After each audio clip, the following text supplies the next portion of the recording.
Oh,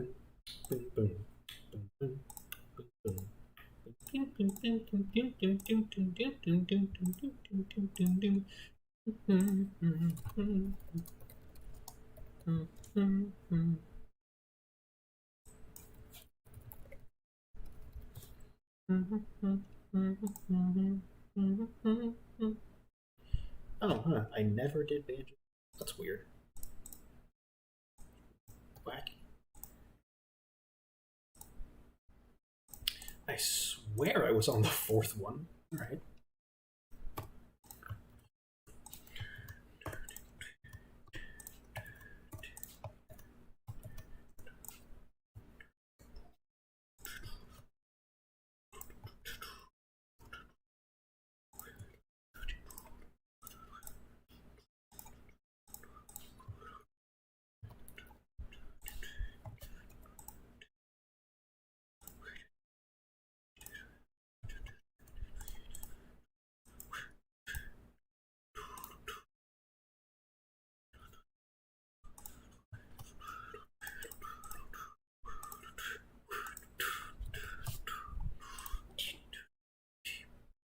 Florida man plays Banjo Tooie.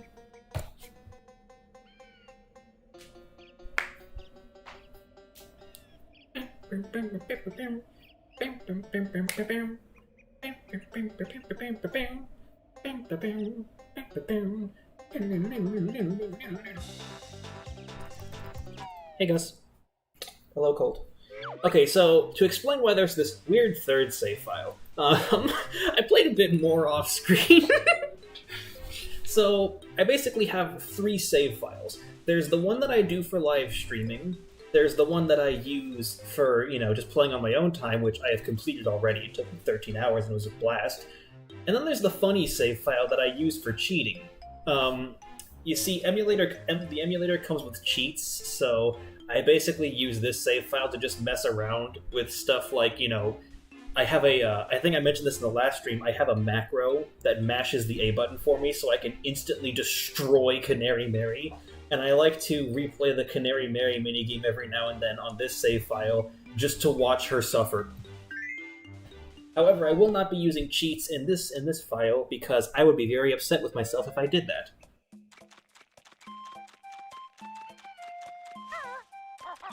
I feel like it's a waste of your time and my time if I just cheat, because it's like you guys are coming on here to watch me play Banjo Tooie, not to watch me let the game play itself.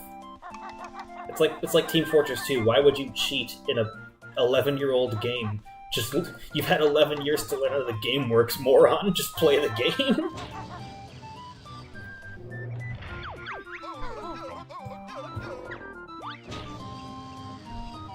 What's sadistic? I couldn't quite hear you. Oh, the Canary Mary thing? Trust me, playing Canary Mary's minigame without, a macro is agony. Let's see, what are my totals?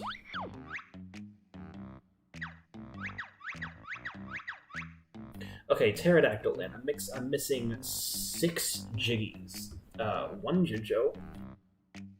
Well, I'm glad that people think I'm charming for some reason.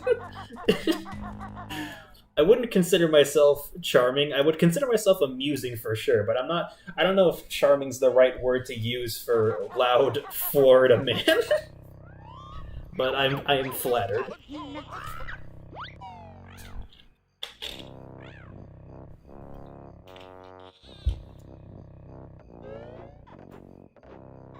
Alright, so I know one of the things I'm missing is getting eaten by Champa.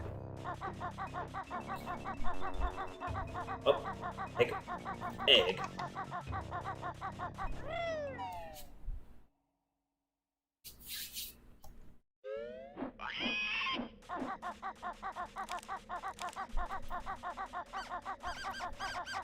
My preferred way to go and do the thing with Champa is to just throw myself off here.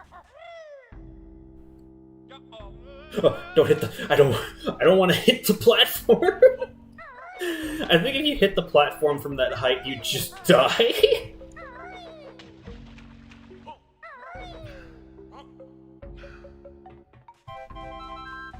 An egg?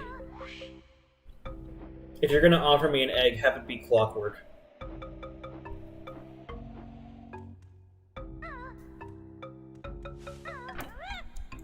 Raise the platform so I can get out of here.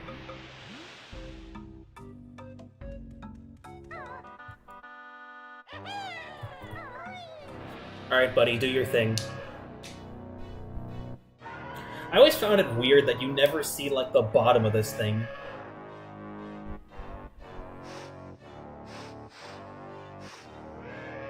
Like, you quickly learn that he's not actually, like, evil or anything, but in the title screen of this game, if you just wait there long enough, you get to see this cutscene, and with no context, it looks like Banjo just got eaten by this dinosaur that popped out of the ground with no warning, and he just died. So basically, the goal is simple. Kill these things.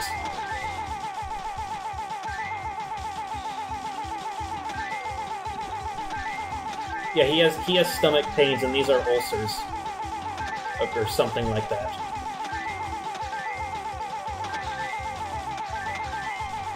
It's not an N64 game until the protagonist gets eaten by another living creature. Or a mechanical creature if you're feeling daring.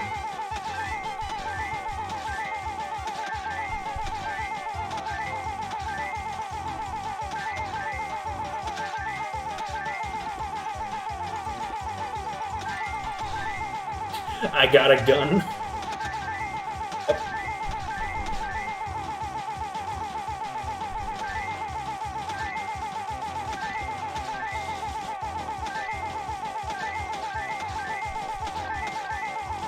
Alright, 100 points. Not a bad high score. Thought it was a biscuit. I'm a dinosaur and I'm British. Biscuits.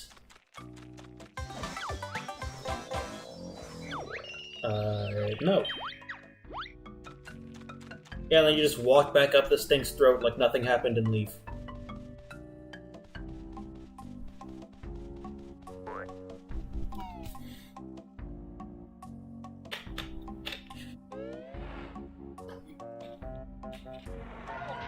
Dude, Nintendo games are weird, man.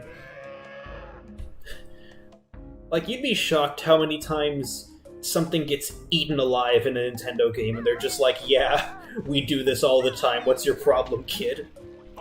They're conditioning children to like this stuff, I'm telling you. Brainwashing. Go get eaten by your local dinosaur, it'll be fun. There's a mini game in there.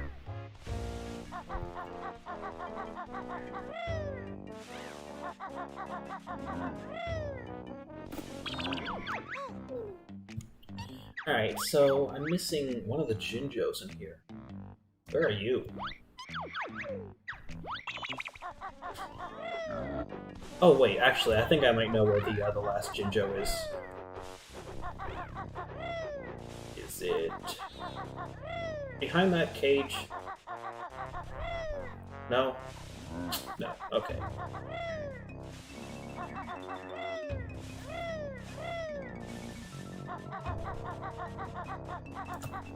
Hold on, I'm gonna get the Banjo Kazooie guidebook. I'm gonna go read!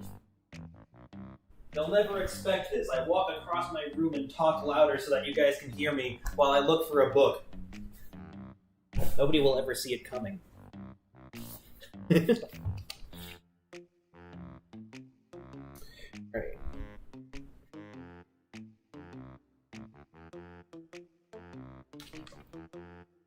There's the underwater Jinjo. Oh, right, there's like a Jinjo at like the dumbest spot in this level, and I keep forgetting it exists every single time I play through this game.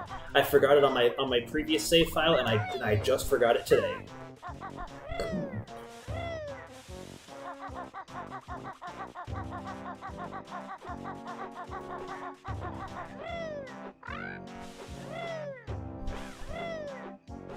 Get away from me.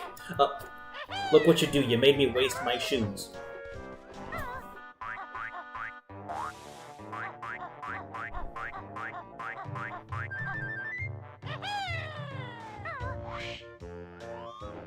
Yeah, so basically the Jinjo is he's in the mountainside. Like there's a button you shoot, and see he's in there. And it's like, why is there a Jinjo in there?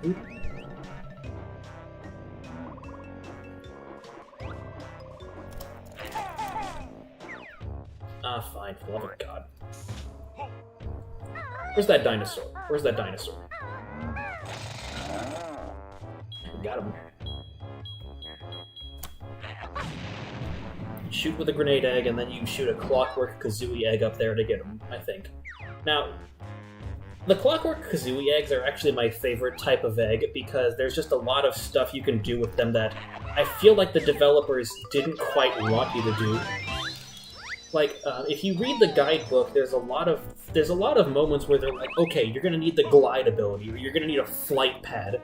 And then there's just clockwork Kazooie eggs where it's like, okay, crazy concept, what if I just shoot the egg above where you thought I was going to? What if I just played the game? They'll never expect this. I'll just use the most overpowered egg. Jamjars calls the clockwork Kazooie egg the ultimate egg, and he is right to say that. Because it single-handedly tears this game in half if you want to skip backtracking. You... get in.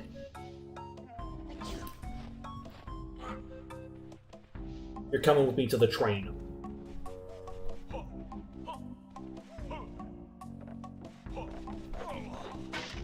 Die.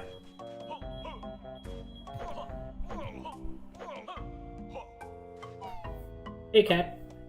The non-linear gameplay experience, the power of the clockwork eggs.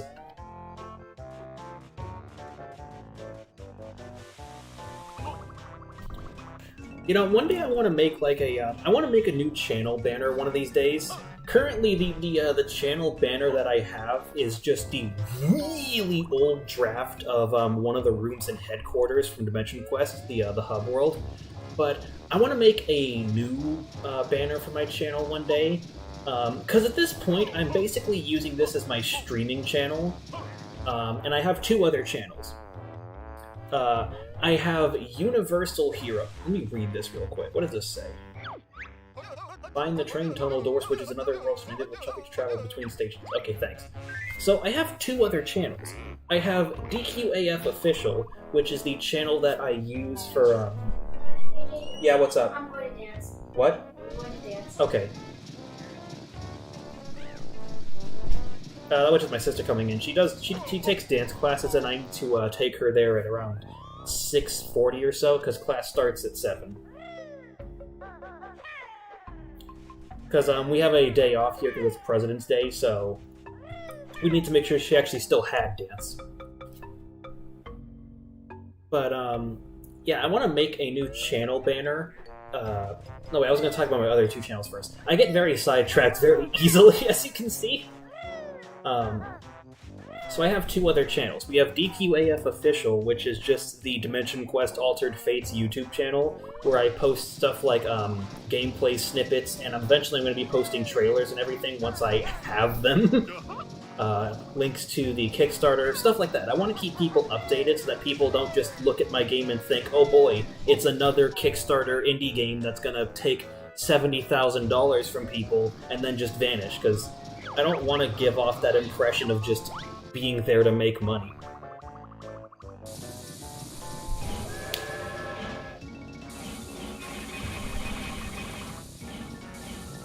And the Universal Hero, or Universe, I think it's Universal Hero, yeah. That channel is the one that I just use for whatever at this point, because initially it was going to be a Let's Play channel, but nobody watched anything. No, nobody watched any of my Let's Plays, which was sad. So instead I thought to myself, usually when people come on my streams, they're not really coming for the gameplay, they're coming to talk, to hear me talk about random stuff at the moment. So I figured maybe I could convert the Universal Hero channel into just a channel that I use for basically, it's like a multi-purpose channel. Yeah, I don't want to ask for like an extreme amount of money just because I can. I want to ask for the money that we need to make sure that the developers can work on the game as much as they have to and get things done. Because as much as I want to believe that we can do all of this as just this team of three, me, my dad, and Gus, realistically speaking, I'll rant eventually, okay? Jeez. Realistically speaking, it's not going to be easy to make an entire game with the scope that I have planned with just 3 people. So part of why I want to have a Kickstarter is because I want to have money to, like, hire people. I want to be able to pay people money to work on this game and help out with the development, since I still feel really bad about shouldering all the coding and music on Gus. Or Gus and my dad, rather.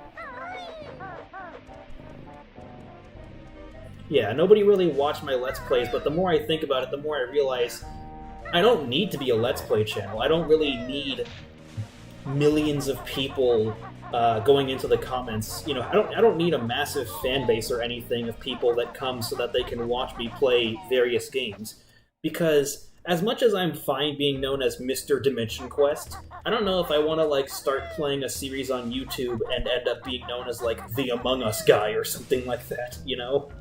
Like how for a while Jacksepticeye was heavily associated with Subnautica because he played it for a while and everyone was like, wow, I wonder when the next Subnautica video is coming out, and they said that for like months and months on every video he made. I don't want that to happen. Dude, I'll hire Yandere Dev to help kill me if I do that. That'll be my end, dude. But yeah, I don't really mind having just a multi-purpose channel, because I want to use Universal Hero as just this side channel where I do kind of whatever I feel like at a moment's notice. It can be a game review, it could be a game let's play, it could be just me talking. Also, Mumbo's... The feathers on Mumbo's head are, for some reason, erasing the train behind them. They're not loading the train as part of the texture. So that's interesting. It seems that the way that they get the... it seems that the way they handle transparency in this game doesn't allow for transparency with objects, just transparency with the landscape. So you can see through the train if you're looking at the feathers on Mumbo's head.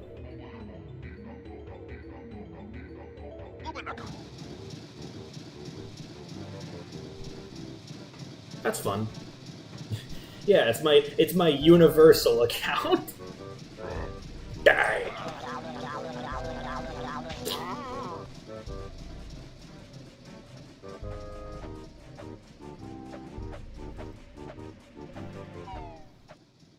Like, I might play some Team Fortress 2, I might play some, you know, Banjo, Kazooie, Banjo Tooie, I might play a bunch of stuff on that channel. However, oftentimes I might just feel like talking, and if I feel like talking, I'm just gonna talk then. And if I want to talk about whatever I feel like, I'll do that. A lot of companies are always worried about, like, their brand image and everything, but at the end of the day, it's like, I don't want to be, you know, soulless, money-making billionaire monocle stereotype guy. I don't really care if I lose money because people don't agree with my belief that instead of arguing over equality, we should just actually work towards equality.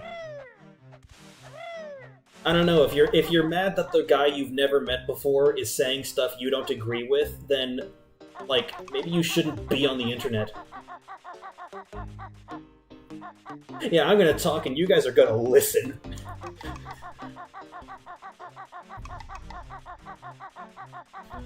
Speaking of people, like, just arguing on the internet, my friend Aiden sent me something funny. It was like, oh, I didn't take damage from that. Okay, cool. It was just an image, like, about Twitter users. I don't really know what I'm gonna pull up the image and I'm just gonna read it off because it was very funny.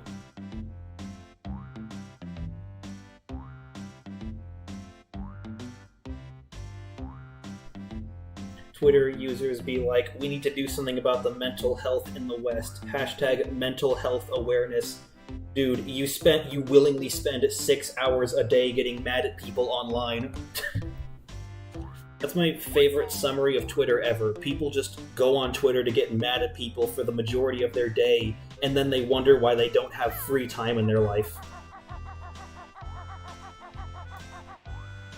Also, we're here again to clean up Glitter Gulch Mine. We're almost done with everything here.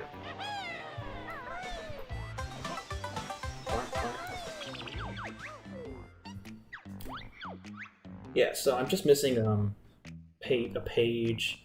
Oh, the page is from Jolly Roger Bay. Why didn't I go here from Jolly Roger Bay? Did I? No, I came here from Jolly Roger Bay. No, I didn't. Where am I missing notes? Oh, right, I never went into that one underground area.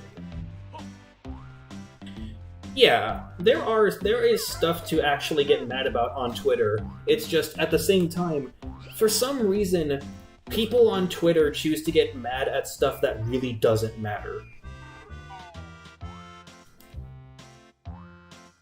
Like, Twitter will defend people who think that, they should be allowed to do whatever they want to children. Twitter will defend that until the day they die, but then you try to tell them, like, hey, crazy concept, maybe that should be wrong, and then people will go on this huge tangent about how, like, people should be allowed to love however they want. You can't control the emotions of others. Like, yeah, I can't control the emotions of others. You know what I can control? How fast I dial 911, you goddamn idiot. I can control my typing speed, and you better believe I'm gonna call the police if you keep talking about doing weird stuff to children.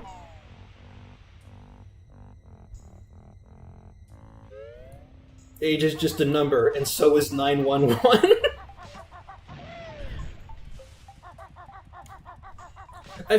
You know what the sad part is? There are going to be people later on in my life, because it happens pretty much every time anyone becomes popular. You have other people trying to knock them down a peg because it's like, oh, they have such nice things in life. Why can't I have nice things in life? I only spend 6 hours a day on Twitter crying about everything. Why don't I have as great of a life as the guy who spent 6 years working on a video game so that he could make people happy?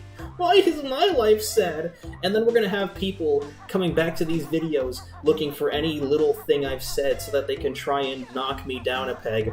And then it's gonna be this huge political thing because I said that pedophiles shouldn't be, encouraged on Twitter. Because apparently that's a political statement now. For some reason, telling people it's wrong to do that to children is political now. And that's just the world we live in. Get used to it, because apparently children are just expected to put up with this. They're expected to deal with the fact that there are adults in the world who want to do weird things to them, and Twitter thinks that's perfectly okay because love is love no matter how you slice it. I can slice a person in half, that doesn't make it any nicer.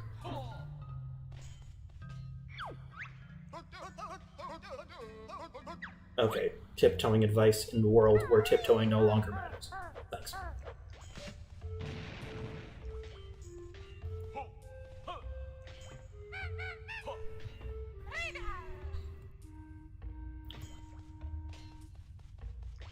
I don't like how a lot of subjects that just pertain to basic human decency have become this huge political matter.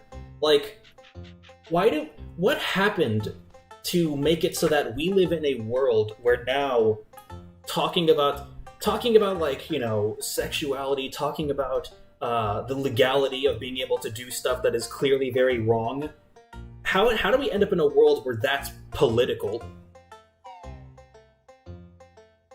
Yeah, exactly. Like, it just, literally, if your excuse for doing horrible things is, I can't help feeling this way, I will remove every nerve in your body so that you can't feel that way. Because that is the worst possible excuse ever. Like, yeah, sure, I felt like committing actual literal war crimes. Sorry, pal. I just couldn't help it. It's just part of who I am. I just feel that way. I'm just wacky and quirky. I'm a Twitter user. I gotta explain that I'm a wacky and quirky Gemini anytime people try to, actually call me out on anything stupid I do, because Geminis can't be held accountable for anything, apparently. Yeah. People like that have always been around in the world. They're just able to talk freely on the internet. And while I'm fine with people talking on the internet, I feel like they shouldn't be this openly encouraged. Because it's weird to explain. Like, I can understand having an echo chamber. That's basically what everyone who gets involved in politics does ever. They go on their little oh my god, genocidal, Jesus Christ. They go on Twitter so that they can hide away in their little echo chamber, and then they start talking to themselves about how everything they like is completely okay and there's nothing wrong with it. And then the problem isn't the echo chamber. The problem is that people who aren't even in the echo chamber just decide to side with them because they have their own little beliefs on, like, oh, well, yeah, I guess, if I'm allowed to be gay, they should be allowed to love children. But, like, being gay and loving children are two very different things. You can't just go on Twitter and say, if people are allowed to be gay, why can't people be allowed to love kids? Because being gay is just a matter of loving dudes. Loving children and doing it that way is a matter of, like, doing something that kids actually literally cannot consent to. They're not old enough to do that kind of thing, but people try to say that they are because age, love doesn't have age or anything like that. Love doesn't have age, but sex does, you fucking idiot. How do people not realize that?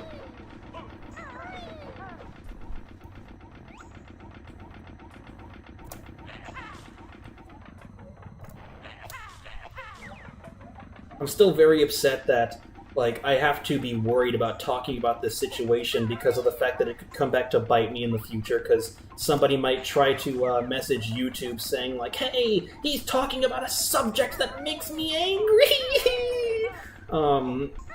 If you are upset by the fact that I'm saying that pedophiles shouldn't be enabled, there's something wrong with you, dude.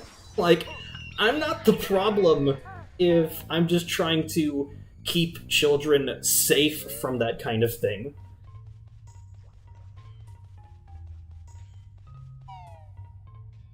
And then you have the people who also say, like, oh, you can't talk about this matter. Then they go ahead and they talk about literally everything else. Like, Twitter also has this huge thing where people just kind of say whatever they feel like, even though the stuff they talk about, could be seen as offensive. But because, they are already offended by, damn near anything, it doesn't matter when they offend other people because they're not getting hurt. And that's what matters at the end of the day.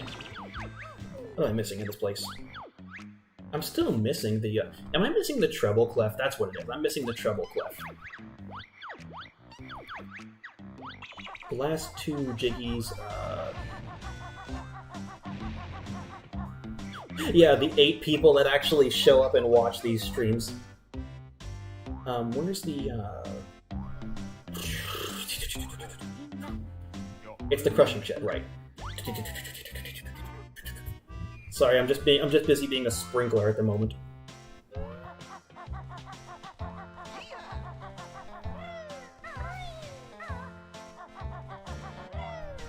Basic human decency shouldn't be... Yeah, like what world do we live in now where people need to be reminded of this?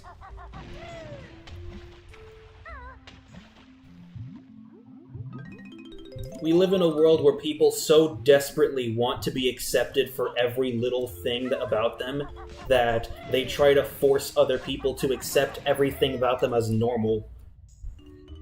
Like, let's be honest here. Regardless of what it is or where it started, everyone in this chat has something weird about them that they think is personal and they don't want to talk about openly. And that's completely acceptable. The thing is, you're allowed to like things in private. There's nothing wrong with liking something in the comfort of your own home and not bothering or hurting other people with it. The problem is that people seem to think that if they want to be accepted as a person, they need to have every single everything about them be accepted. It can't be just a matter of like, people like my personality, people enjoy talking to me. That's fine enough. I'm happy that people love me the way I am. No, it has to be this matter of like, oh, people have to know everything about me. I have to tell people that I'm a vegan. I have to tell people I'm a pedophile. People need to love me for everything about me, and I can't let a single person live without knowing every single personal detail because they need to accept it. That's just who I am. Get over it. I'm just my perfect little snowflake and everything. Pronouns in the bio. I can just do whatever I want, and if you get mad at me, then I'll just call you a sexist, or I'll just call you a racist, and then I'll cancel you on social media. You'll never see it coming. Hot take, I'm allowed to hate people. And when I do hate people, it's not because of any sort of like other thing like, oh, you're a certain color or you're a certain gender. No, I just don't like people. people always try to jump towards some accusation like, oh, he thinks this because I'm a certain color, or maybe it's because I'm gay. No, I just don't like you. The secret twist, Jaden doesn't have prejudice, he just hates people.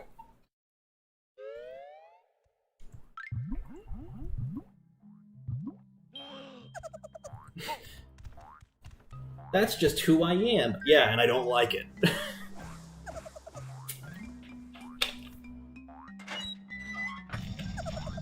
It's the ice key from Banjo Kazooie.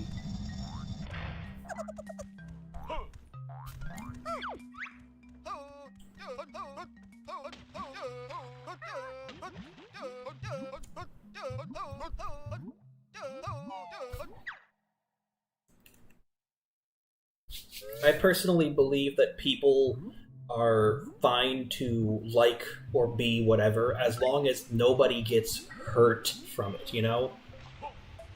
Yeah, it's easy to jump to conclusions because you can just pin that on anyone, and then what are they going to do? Dispute you and sound even more racist? Like, it's basically just this brick wall that cowards put up when they're losing an argument.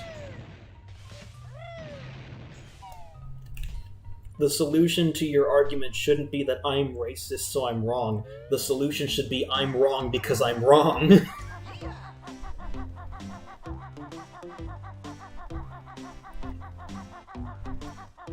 I'm fine for people to dispute anything with me or have any sort of conversation, but if you try to put up this little barrier like, oh, well, you're not allowed to say this, or you're not allowed to argue with me on this because you don't know what it's like, then explain what it's like. I don't get why people don't know how to do that. If you don't think I can talk on something because I don't know what it's like, then explain what it's like so that I'll understand better. Or are people afraid of explaining themselves because then they'll realize that they have nothing to say? Hold on. I think my family just got home from work. I'll get out of the flooded caves real quick and then just go check. Once again, my Banjo Tooie stream has turned political, apparently. Oops. Alright, I'll be back in a second.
No, I don't. I don't really. I don't want to check if they come home.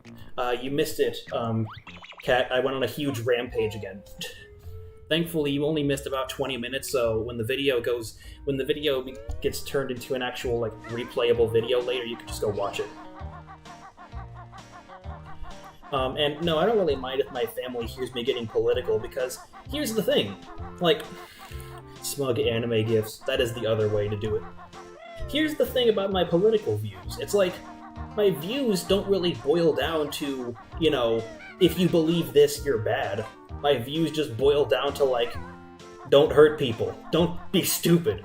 Don't ruin other people's day just because you feel like yours isn't good enough at the moment, I don't really... Go look for it yourself, Kat. I don't want to go on a 20-minute rampage over the same subject. I will only rant about something once per stream. If you miss it, you miss it.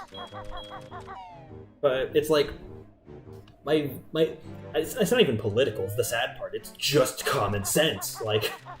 But the things I discuss aren't really a matter of I hate this one person or anything like that. It's more so just a matter of like, people should have more common sense. People need to think more.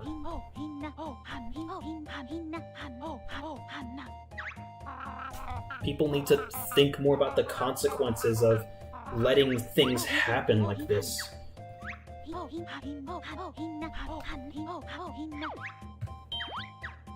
People need to be... It's weird, like...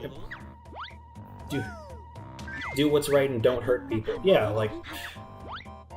Because at the end of the day, I really don't care what any of you like, what makes you happy, any of that. Like, whatever makes you happy, do that, as long as nobody gets hurt.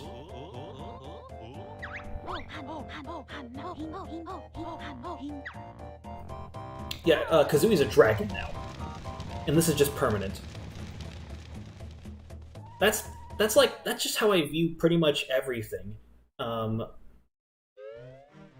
If communism, no. I don't really care what makes you happy as long as people aren't getting hurt because of it. I don't get why that's like a huge deal. Like, why is the idea of don't hurt people so hard to understand? I'm not going to take up arms against anyone because they a certain thing makes them happy. I'm going to take up arms when people start getting hurt because of it. When children have to, worry about the fact that the internet just lets people do whatever they want with them.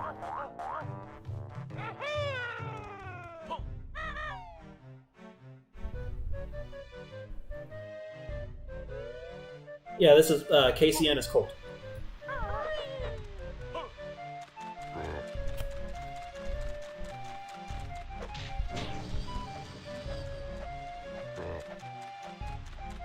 Alright, time for Grunty Industries.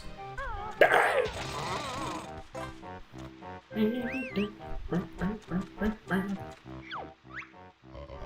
Yeah, okay, let me in. Let me in, blockhead.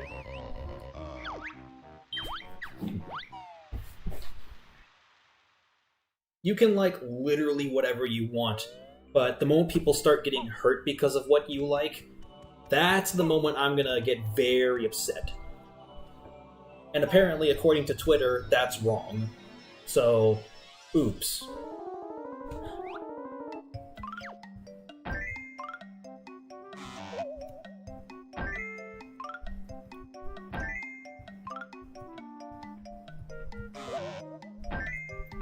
If people on Twitter can't handle a little bit of basic common sense, then like, yikes, guess they shouldn't be watching my stream.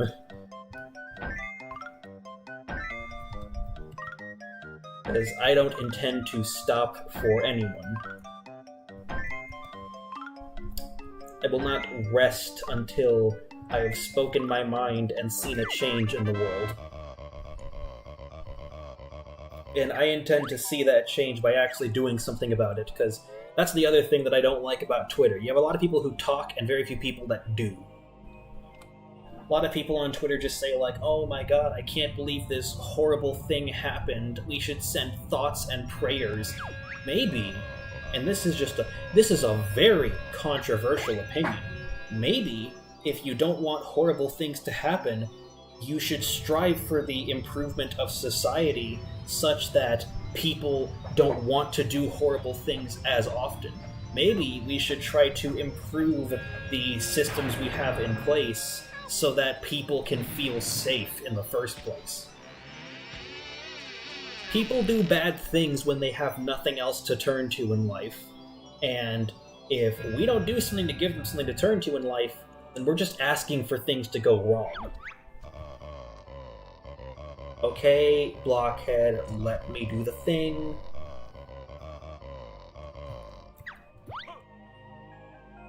Me in.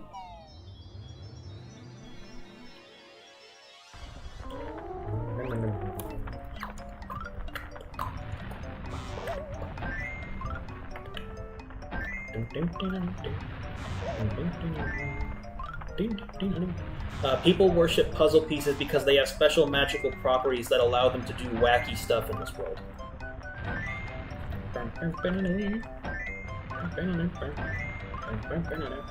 Colt, I am going to eviscerate you. Oh my god, never say that again. You're about to get, like, filleted like a fish live on stream. I'm going to build drill you into the ground. It's not going to be fun.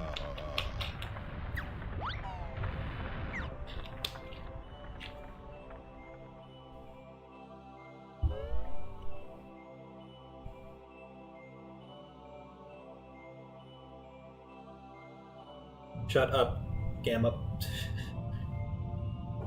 You'd like that, wouldn't you?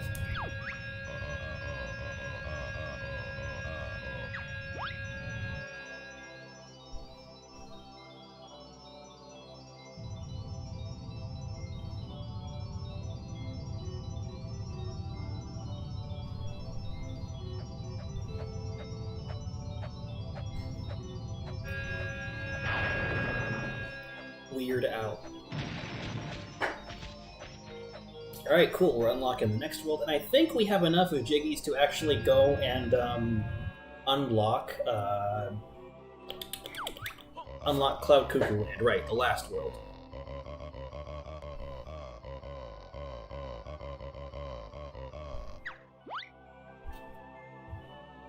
Cool, we have just enough.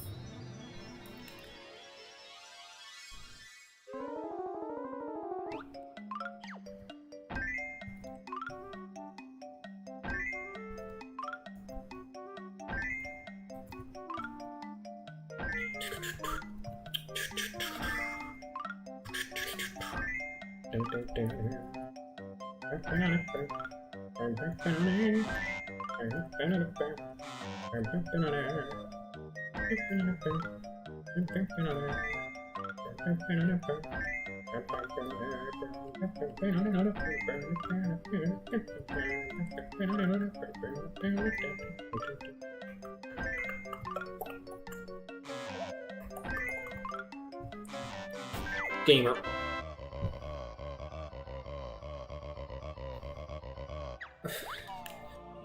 Jiggy physics, I hate you. I hate you. I am infuriated beyond comprehension.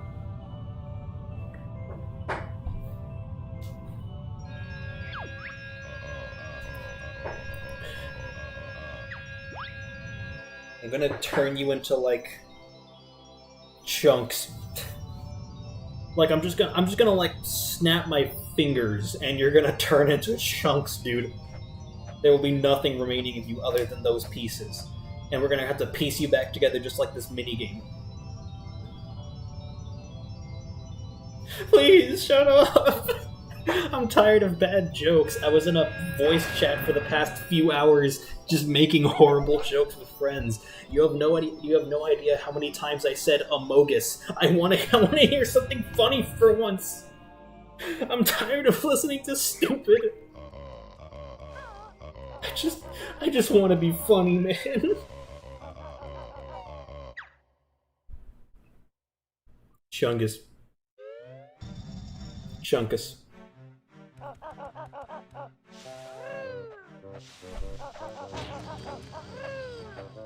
Purple Francis.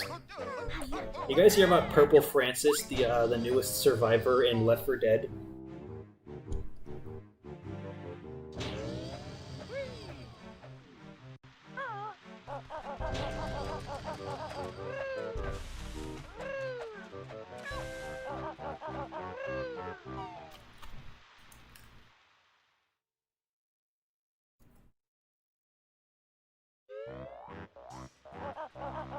Jaden has an emotional breakdown live on stream. You guys thought it was all fun and games, and then I started like actually crying.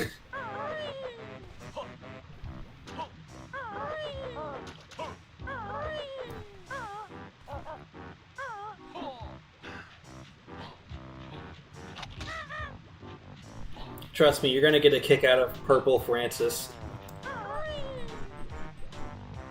Just go on the Left 4 Dead wiki.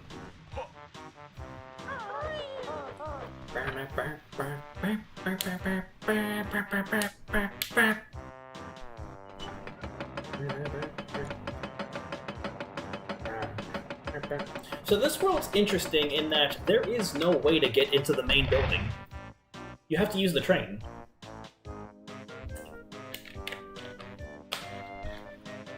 The front door is entirely locked. No, they locked the page! No! Fine, since the Left 4 Dead wiki doesn't know what fun is, I'll just explain Purple Francis to you myself. Purple Polly, no. I think Polly's fine with her current color scheme.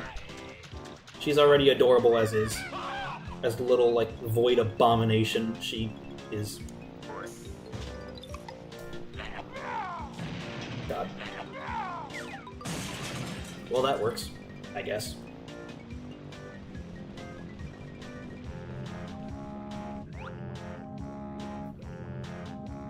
No, I'm not gonna be able to make it. I'll just get the claw climber boots like a regular person. So, to explain what Purple Francis was, somebody made an entirely new page on the Left 4 Dead wiki just about some dude named Purple Francis, which was literally just Francis but purple. And they even changed the main description of the game itself to be virtually the same, like nothing was changed except they changed the game's like logo to have Purple Francis in it, and then they added Purple Francis to the list of survivors that you could play as. And there was like an entire bio and everything for him, as well as a description of like how he interacts with the other characters. He was basically just anti-Francis. But purple.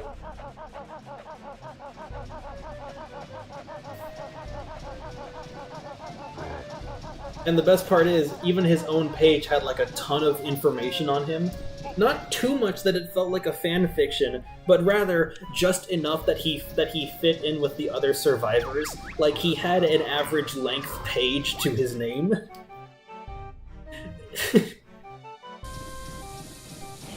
And the page oh hey Nick, and the page redirected to other survivors as well. And there was a mention of how he was in the Left 4 Dead comics as well and died.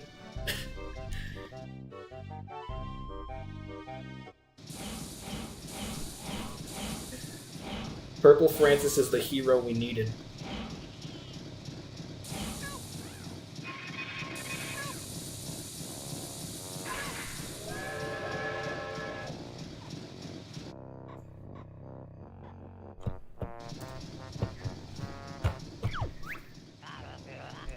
Okay, I'm glad you feel healthy. You still look a sickening color of green, though.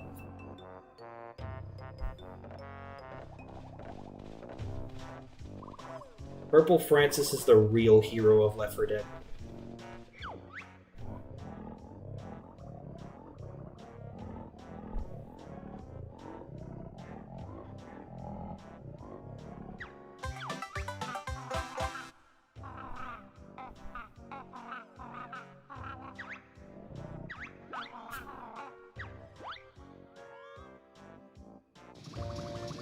Alright, let's go.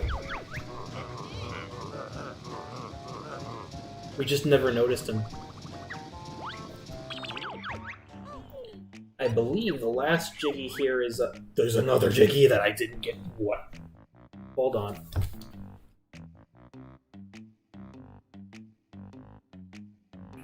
Where? So there's killing, there's beating up Terry, there's the net, there's Terry's nest, there's the dinosaur thing, there's killing all the rock nuts, there's the dinosaur one that I also got. Oh, right, I need to feed the caveman, and then I get Drippy's Jiggy. For a moment, I was about to lose it thinking I had forgotten something. The caveman can starve for now. I need to go get the funny shoes.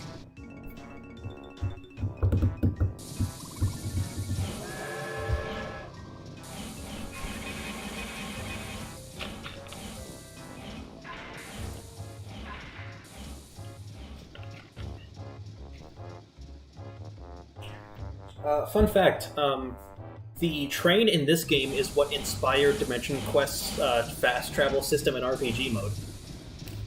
There is a train in the game that you can actually, like, go on. But rather than having to just find a switch to open the train station, there's an entire side quest relating to the train stations, where it's like, you meet the guy in the second world, the second chapter, rather, and you help him out a bit so that he can start working on his station. But as the game continues, and he keeps showing up, the train gets progressively bigger, the inside looks nicer. Eventually you get a place where you can, like, order food inside the train so that you can heal and fast travel at the same time. And every time it's like, he needs your help in every world. He needs your help in every chapter, however, his services become increasingly more helpful every time you do, and if you do the entire side quest where you get every train station going, not only are you able to go to most places in the game, including Makanto's factory as a reference to Grunty Industries, you need to use the train to get inside the factory during True Hero. I never played that game. Got him. But yeah, he needs your help in every world, but his services become increasingly more helpful, and eventually you need the train so that you can get into the factory. But by the end of it, once you've done every train station and you've completed the side quest, he shows a deep appreciation for everything that you've helped him out with, because this has been like his dream job, and you just showed up one day and helped him do it. So he ends up giving Jaden his old conductor's hat, and he keeps his new one. But you get a conductor's hat, or like train conductor, as a cosmetic outfit for Jaden. It's just his regular blue shirt, but with the conductor's hat on it. It's like the only cosmetic that you get from doing a side quest like this. Normally you just buy them using the money you get from battling enemies, if you want to.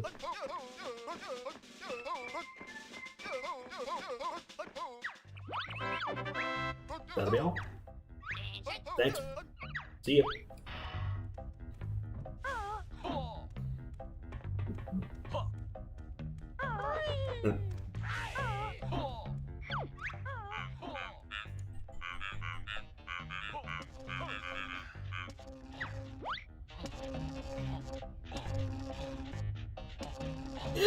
I made it. Hello, Kitty. Welcome back. I got 6 viewers right now. Hello to all 6 of you. It's nice to have 6.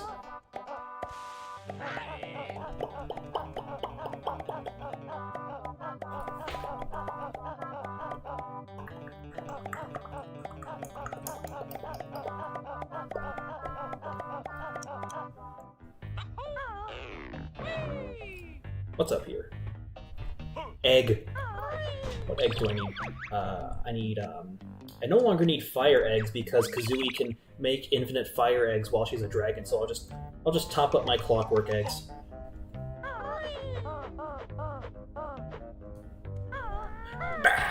Oh, I lived. I didn't live. Yeah, 6 is a nice number. I like having 6 people around. It's gone down to 5. I am depressed. I am going to die.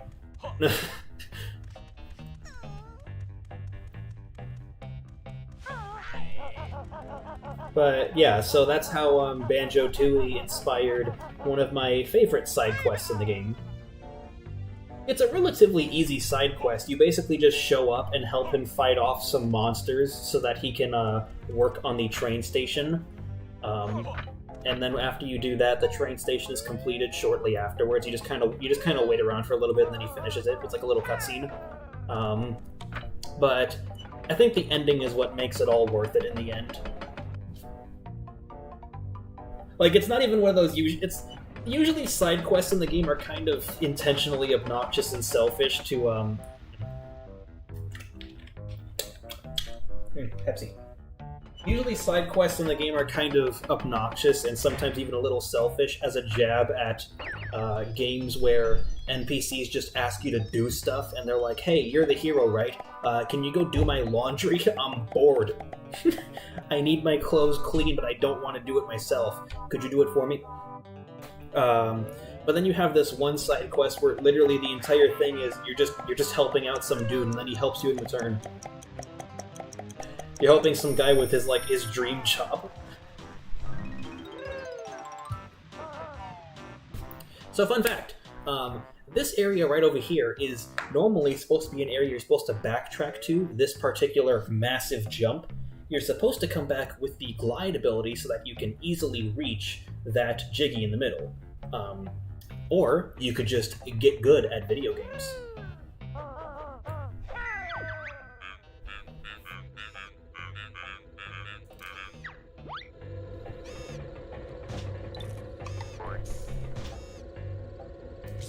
Oh, I'm not good at video games. I'm bad at video games.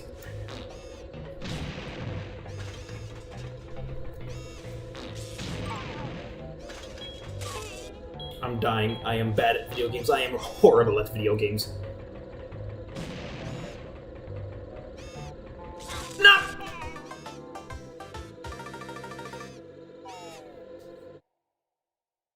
My head.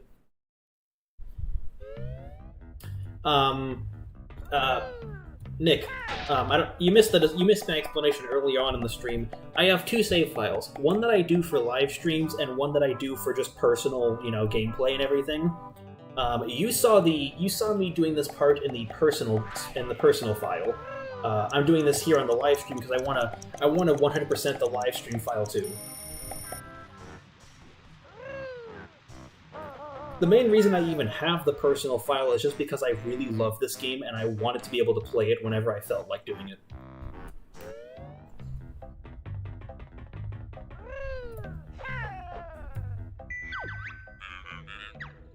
Intruder alert, Amogus.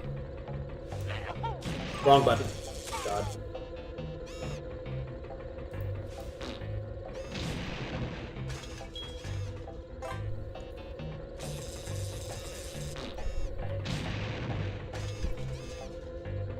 I don't think fire will work on these guys. Though out of curiosity, let's see. Oh, it hurts, that's for sure. Well, this trivializes everything. Let's do it the old-fashioned way.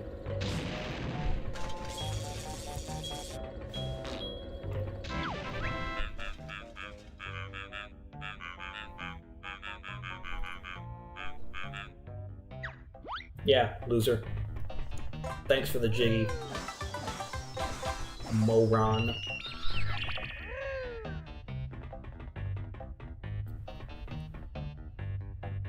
Egg.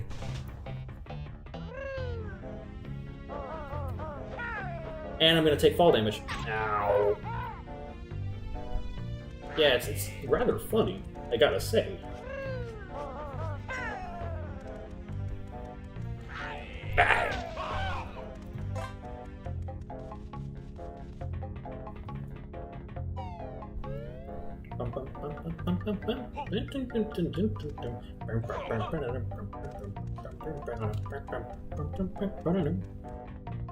Yeah, so you're about to see one of the main gimmicks of Grunty Industries as a level.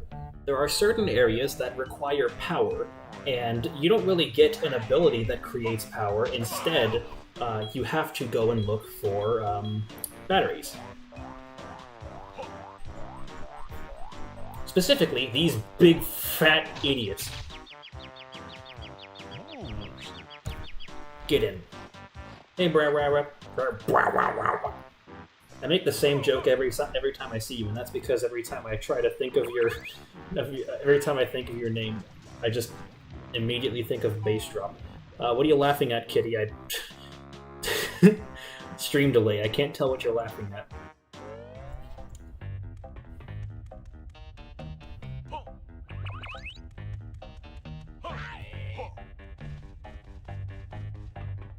I can't tell what you guys are talking about half the time. Get in the bag. Get out the bag.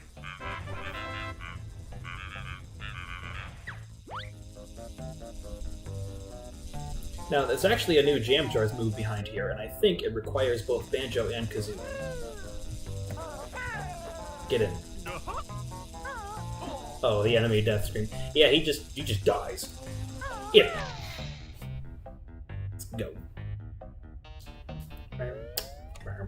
Yeah, there is a new move. What's up? No way, son. I'll only teach you this one once. Oh, right! This is a Banjo move! Not only is it's not just any Banjo move, though. This is the Banjo move that, like, teaches you how to recover health.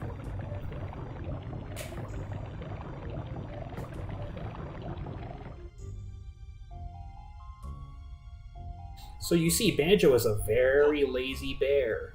And by very lazy, I mean he's actually probably the only character in the game that actually cares about anything happening. However, he's a bear, which means he can go take a nap. He can hibernate. And when he hibernates, get this creature off me. Yeah, these guys release little, like, gas things that will chase after you and rapidly drain your air.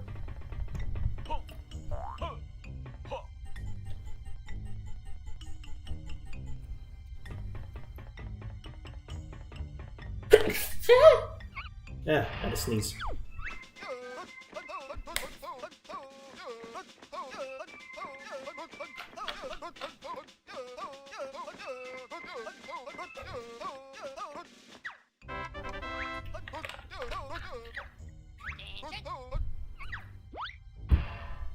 So basically, you can do this. And this will heal you back to full in no time.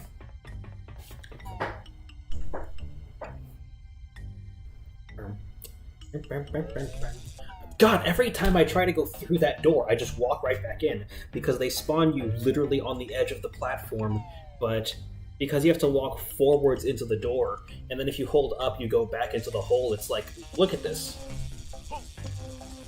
It's insane. Ow.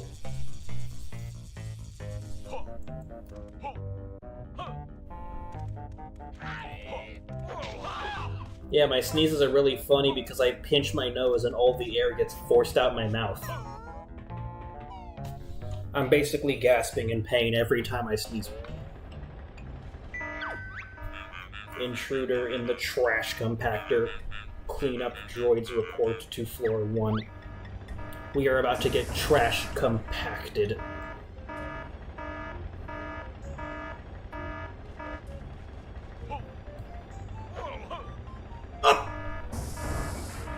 I'm dead. Yeah, so that will drop you to 1 health. Now, funny thing, this thing dropping you to 1 health is actually kind of your clue towards where else you want to use the... It's your clue towards where else you want to use the snooze pack. Because you see, there is another enemy in the game that will drop you to 1 health if it hits you, and that's Stompin' Aiden. The big dinosaur guy. You only ever see its foot, and that's all you need to see because it just kills you instantly. Your sneezes aren't funny because you're not funny, Nick. But yeah, they do this whole crushing thing to kind of like subtly teach the player, hey, go here now. Now you can survive that one area as Banjo.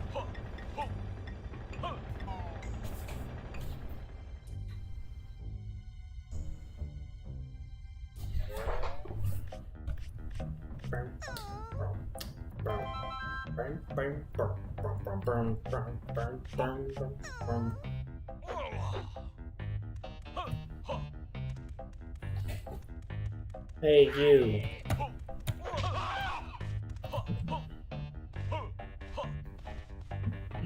Yeah, what's up, cat?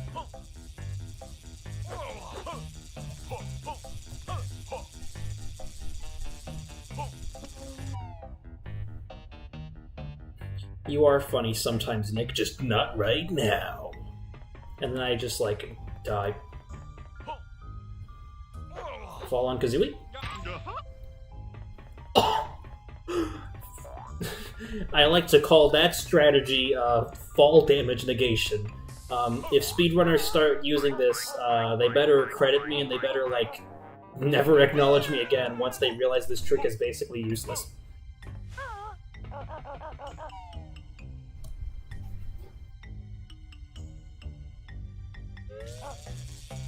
Where's my $1,000 reward, Pan and Coic? All jokes aside, so I don't know if you guys know about it, but so there was this like thing that Pan and Coic and a bunch of other Mario 64 speedrunners, alongside people in the Zero A Press community, were trying to figure out, where it was an upwarp in Tick-Tock Clock that allowed you to just shoot up like 50 feet in the air, and it snapped Mario straight up to the nearest floor. And if they could figure out how to recreate that glitch and do it elsewhere, it would be insane. Like, it would save a ton of time in speedruns, because in Tick-Tock Clock, you have to climb that first area so many times. Like, you have to do it once per star. And that's a lot in a speedrun where there are 7 stars. Or 6, I guess. One of them's the 100-point star. But the point is, it was a pain in the neck. But if they had figured out how to do it, it would save a lot of time and could potentially be applied to other places.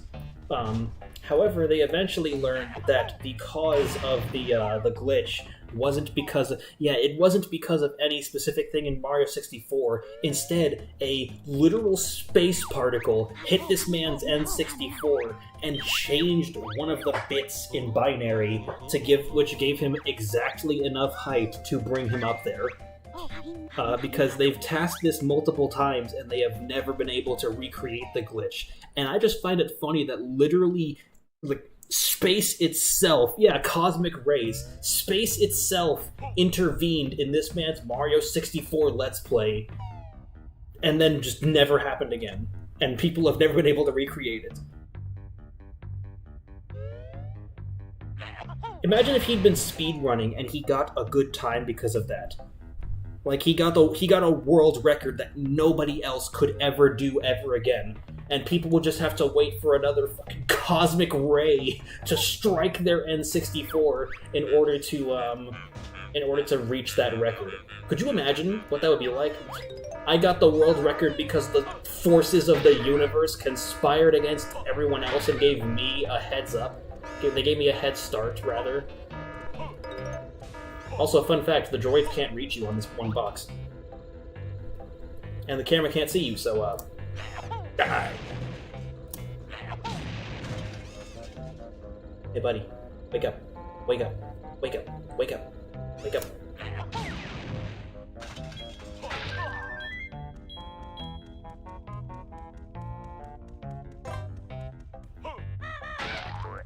Actually, that actually is the other way to recreate it, Kitty. You would need to jiggle the cartridge.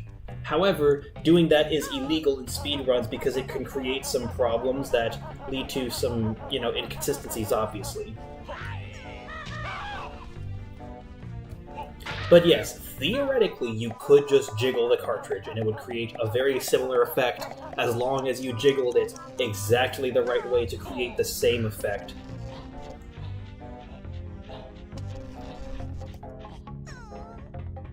tool-assisted jiggling.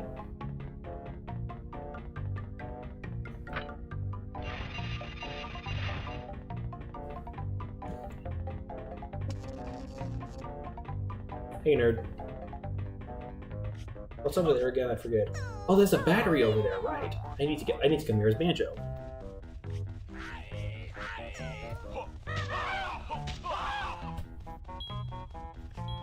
I mean, what's obvious?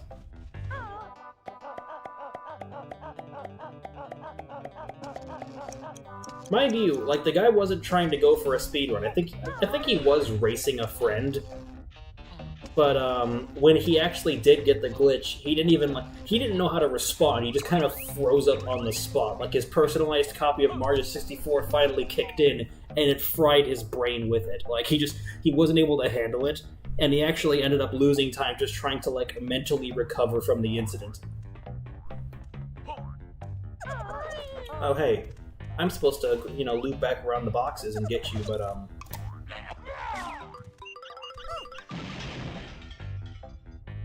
yeah, but cartridge jiggling is not legal on speedruns.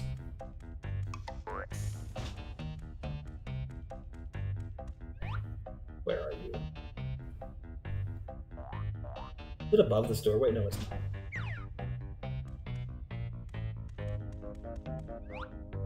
It's in here, isn't it? Yeah, there you are. Loser. Die! And there's the battery.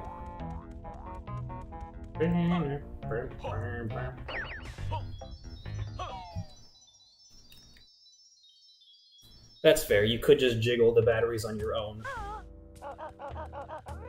But the main reason Pan and Koek wanted to recreate it was because being able to just instantly give Mario several thousand units of height on demand was a pretty big deal.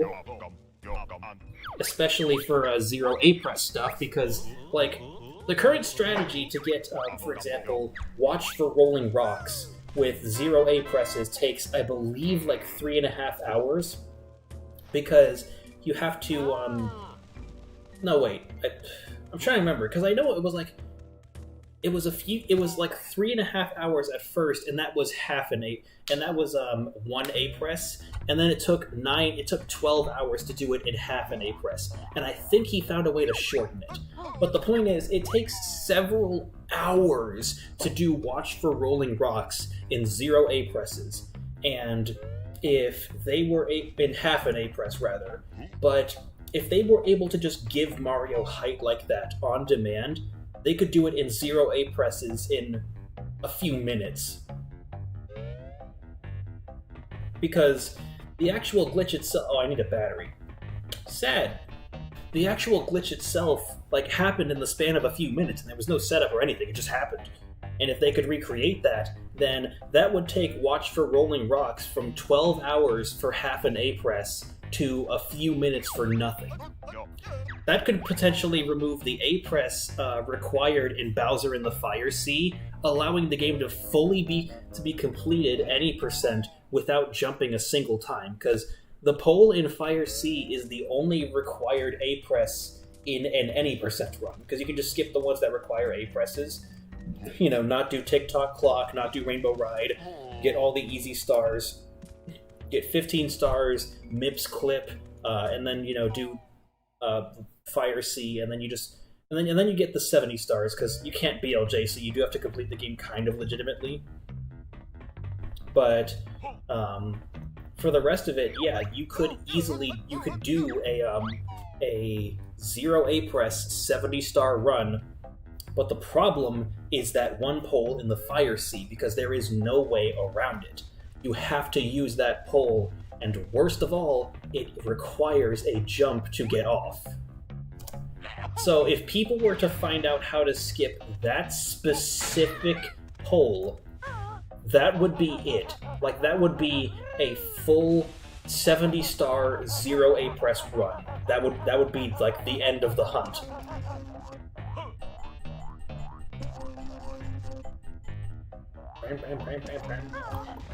I say this as if I know anything about, like, the Zero A-Press community.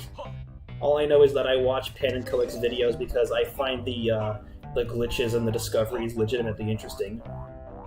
Like, sure, you know, the memes about haha, half an A press, TJ, Henry, Yoshi. Yeah, that's funny, but I personally think stuff like, you know, the execution of watch for rolling rocks, 0 A presses, or rather half an A press, is absolutely insane. I love it.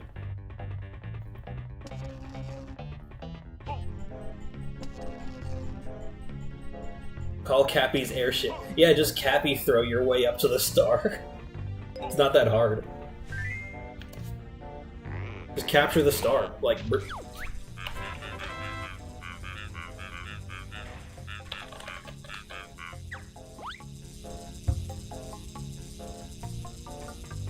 I'm gonna switch to Kazooie real quick and learn Kazooie's new move, because Kazooie learns a new move here.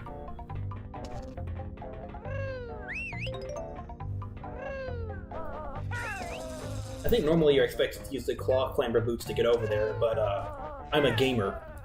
I'm a gamer who knows how to do Kazooie movement.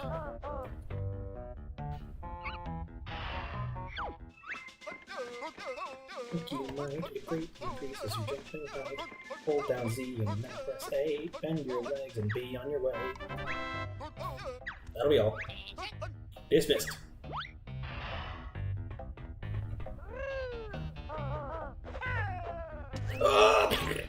And I'm gonna take damage from the acid. Awesome. Oh no, okay. Yeah, so basically, this new move for Kazooie allows her to backflip. Because normally only Banjo can backflip, and if Banjo and Kazooie backflip together, they get slightly more height than Banjo's regular backflip. Yeah, Mario Odyssey doesn't have booze. Kazooie's backflip, however, Kazooie can now backflip on her own, and she goes flying, like, oh my god. So, while you don't get as much, like, look at the kind of jumps you can pull off now. It's really good for getting up high anywhere, and you can do quite a bit of game breaking with it. Kazooie's abilities are so broken in this game that I'm so happy they left them in the way they did. Honestly, I would speedrun this game if it weren't for the fact that I am fairly certain this game has been optimized to hell and back, and there is no way I'd be able to do half the stuff that they do in the speedruns.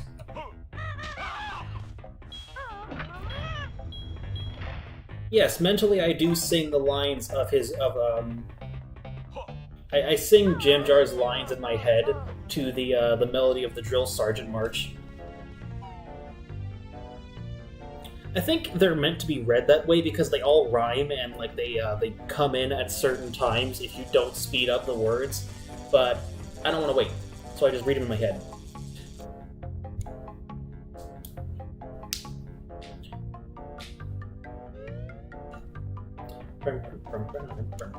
So that giant button you saw requires you to be a washing machine in order for you to push it. However, you can't do that. Because you see, washing machines are metal, and there's a giant magnet in that room inside that box on the left that makes it so that you cannot get on the button. If you try to, it activates this huge magnet that just pulls you away. And I think they even have a little like barrier around the button itself, so that if you somehow jump into the button's radius, the game just pushes you out anyways. So you have to come as Mumbo, and you have to EMP. Oh, no, wait, I don't have the pad open. I keep forgetting how many steps are required in this level. One of the other gimmicks is that let me crack my neck real quick. One of the other gimmicks is there are these little like panels that need to be unscrewed, and in order to do that, you need to find them on the outer ends of the buildings and make your way up.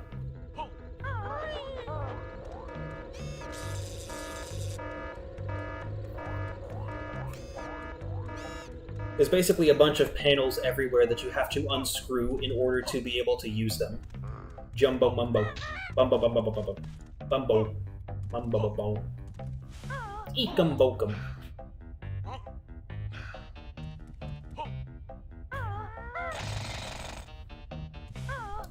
Hey guys, random question. I know that like all of you know my face because I'm not really afraid to show it. However, as a random question, how would you guys feel if I got a 3D model of Jaden and I just pretended to be a VTuber, but instead of being an anime girl, I'm just Jaden Dimension Quest, Mr. Cartoon Man.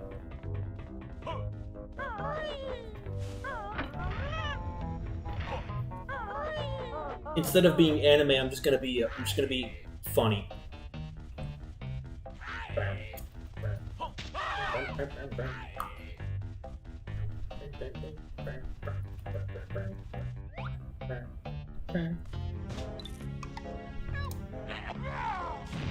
Rip.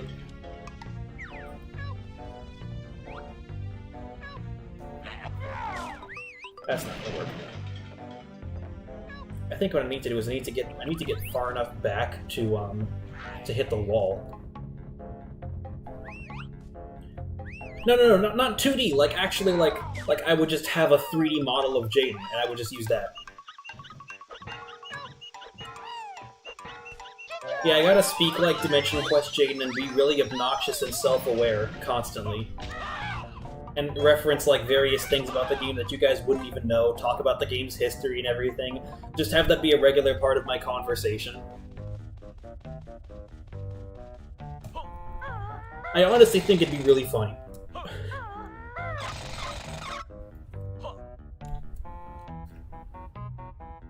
I don't want to be 2D though. I wanna be a real boy.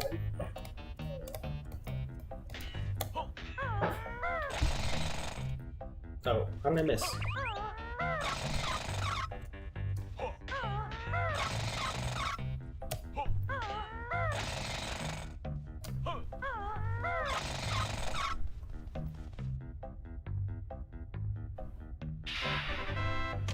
There's the Mumbo pad.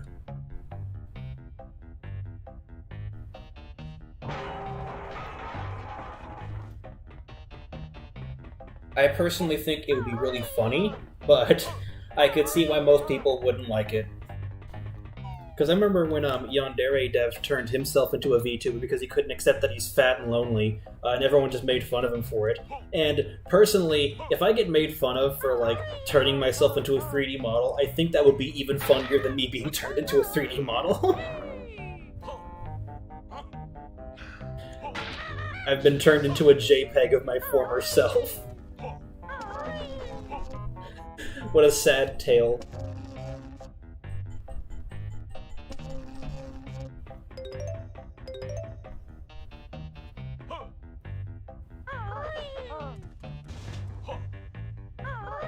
Big O pants.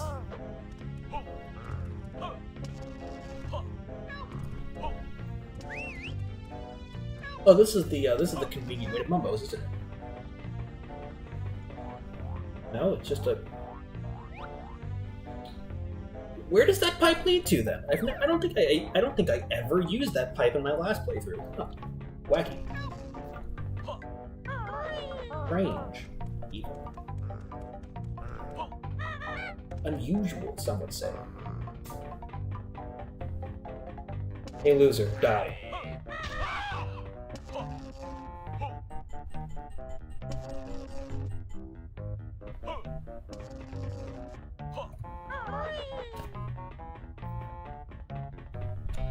Why do they even have this area up here? That's not a Jinjo, guys. That's just a Minjo.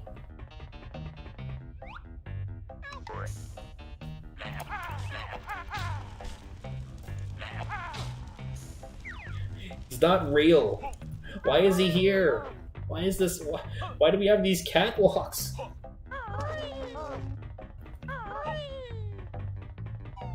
Those guys are nuts. What, are you calling them out for being nuts? They can't help it.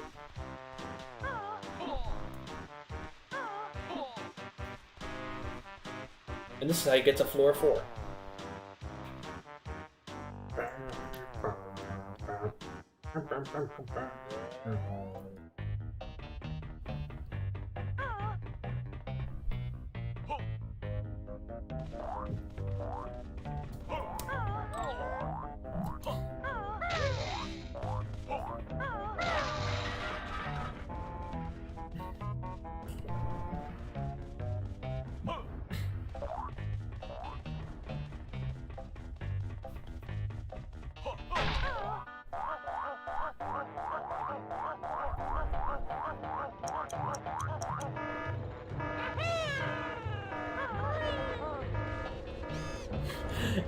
Shut up! Look, I only restarted the timeline once. Okay, it was a one-time event.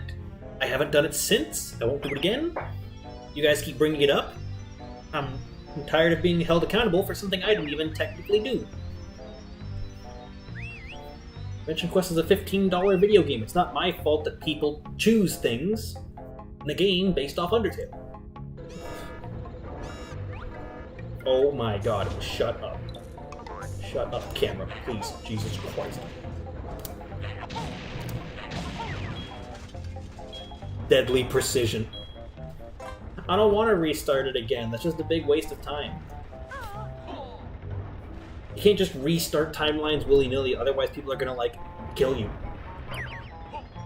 I restarted it twice, but I only killed everyone once. There's a difference, Nick. And it's a difference that you just don't seem to understand.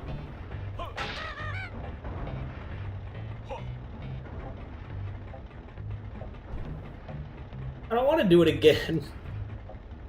It's like a massive waste of time. It's just not worth it.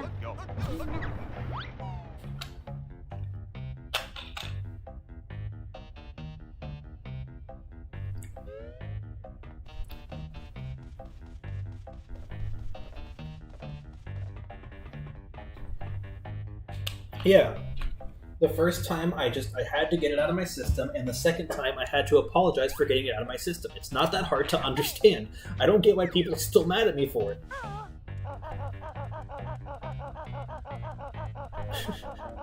Kill them all. God. The gamers are back, and this time they want revenge.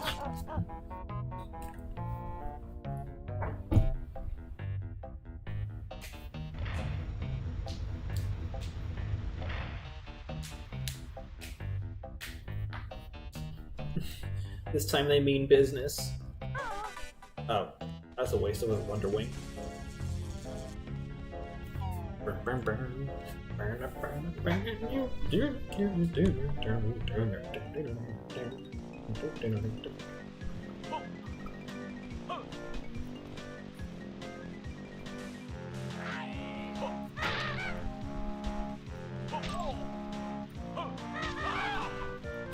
Oh, they did. Trust me. Everyone was mad the second time around. I assure you, everyone tried to kill me. And they all succeeded, at least, once or twice or 30 times. You lose count after the 20th time you have had a hammer smashed directly into your face.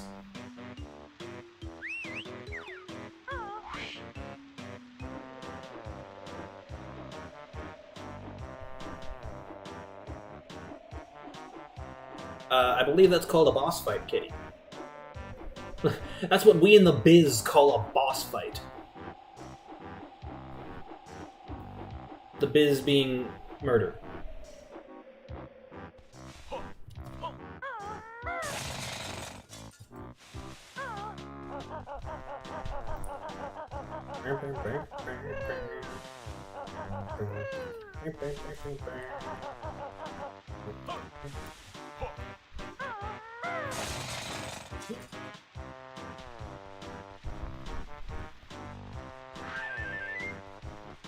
Oh, Mafia style.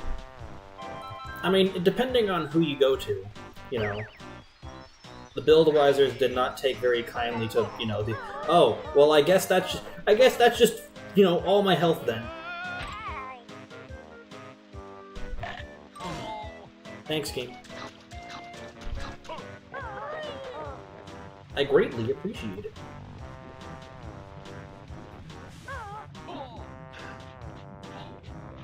Vega's sisters did not take kindly to the heinous crimes I was forced to commit by gamers.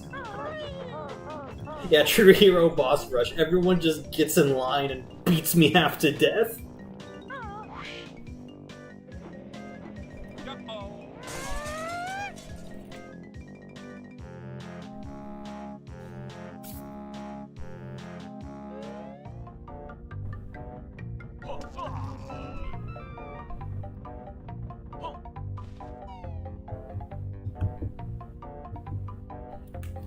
I can't help it, the gamers told me to.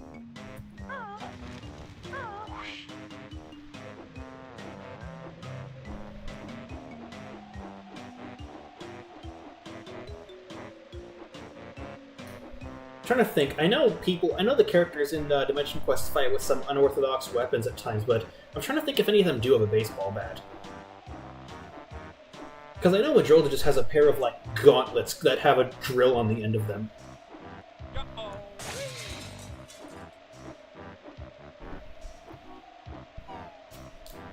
She has drill knuckles.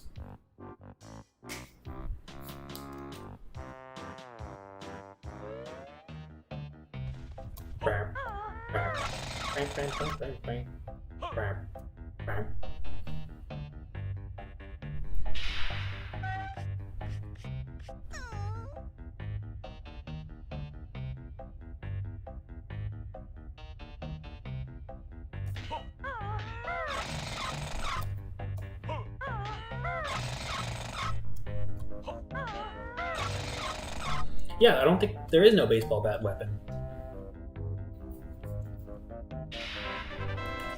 I figure maybe I guess a baseball bat's why can't Kazooie fly to the next world? Because there are magical walls keeping her in place. Also because the next worlds are a pretty long flight away, and I don't think she cares enough to do that. So, Dimension Quest melee weapons, there is a category that I use to classify all the stuff that doesn't really fit under any other specific category. Like, for example, I don't want to make a billion types of frying pans, so I didn't. Instead, I think this is where I die. Huh. Oh. Yeah! I lived! So usually whenever I have a thing that I don't know how to classify, I actually just classify it under utility. Utilities just being like random stuff you could find around any house that you can use. So for example, a baseball bat would probably be a utility.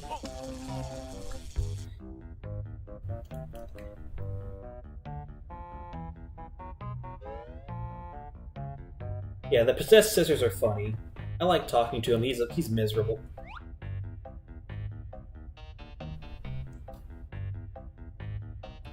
There you are.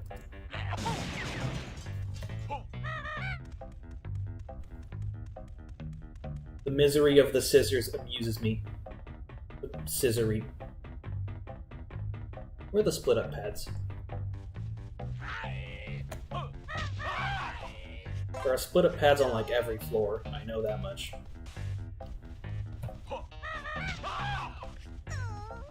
Actually, are there any on this floor? Hold on. Let's see, that's floor 1. Floor 2.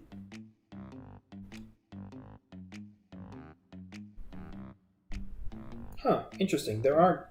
Okay, so there are split-up pads. They're just in a really awkward spot. Alright.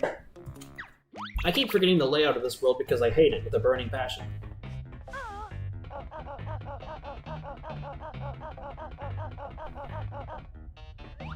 Jaden-ness, Jaden-ness.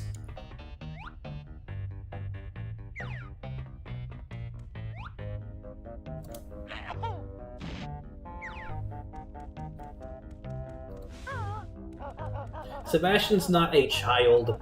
He's like 15 in-game. Actually, no, Sebastian's a little younger than me. I think he was born in like... I'm sad that I don't remember my own best friend's birthday, but granted, I barely remember my own birthday. So, I think he was born after me, meaning Dimension Quest, Sebastian would technically be like 14 or so. Huh, wacky.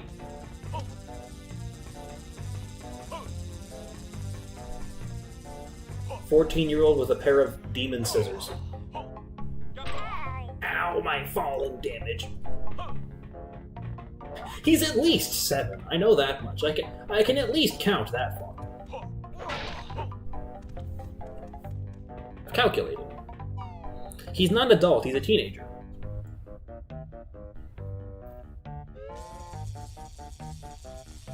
Meanwhile, then you have the scissors, which are like this eternal, powerful demon, like the right-hand man of Hector the god of hell, and then he's just stuck inside this pair of scissors.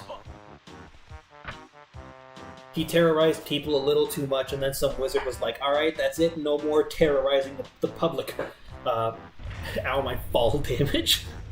Yeah, was there something wrong with that? I sprained my falling damage.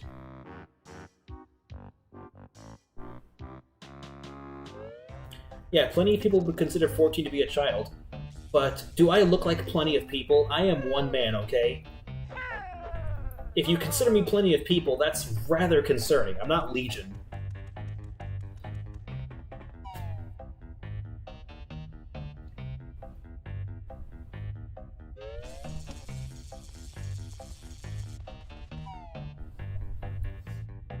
Legion, but they're a Florida man.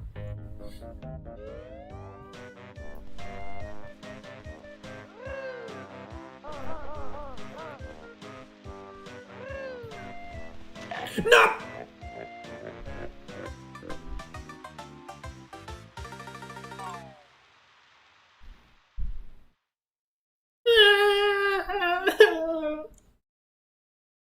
Alright, cool.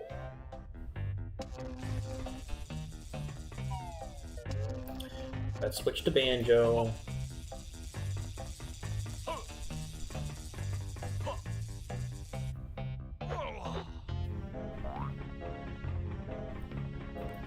I wouldn't call it multiple personality disorder, just some other problem that involves being different people.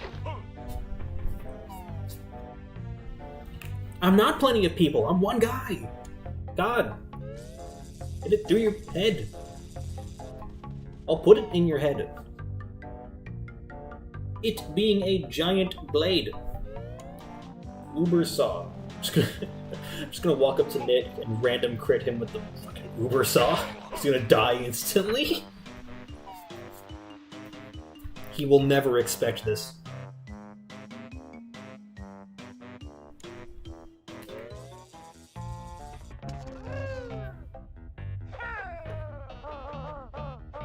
I know, Nick. It's called being facetious. It's a way of being funny. I'm aware that you might not understand my comedy because I'm thinking on a whole other level than you. However, is Polly there? No, it's Jaden. At least I think I'm Jaden. If I was Polly, I wouldn't really know if I was Polly. I can wait until Jaden gets home, though. If he gets home, then I'm Polly. If he doesn't get home, then I'm Jaden. That's just how it is, you know?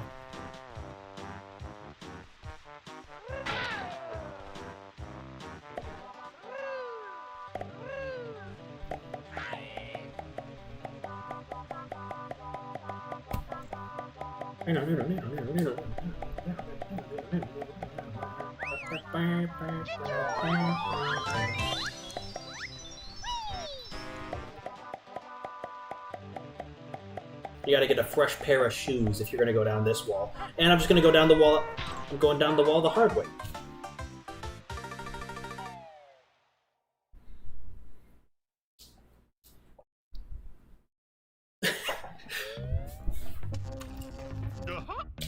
The boys are back in town.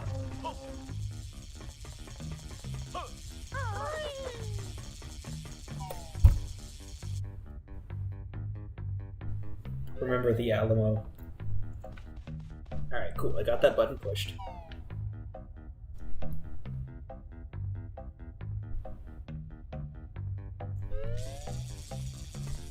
So now to do one of the more annoying bits of the level. I need to come to that room as Mumbo, EMP the magnet, go back to Mumbo's place, switch to Banjo and Kazooie, go to Wumbo's place, turn to the washing machine, and then the button is pushed.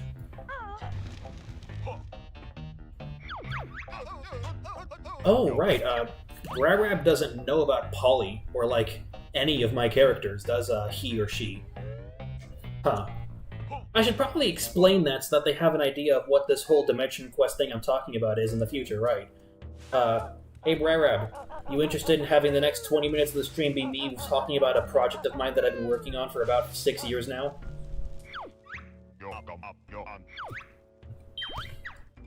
I'm Mumbo now.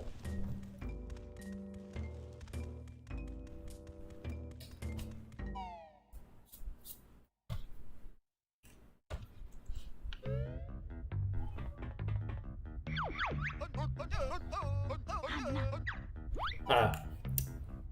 Alright. Then I suppose you get no information on Dimension Quest then. Sad.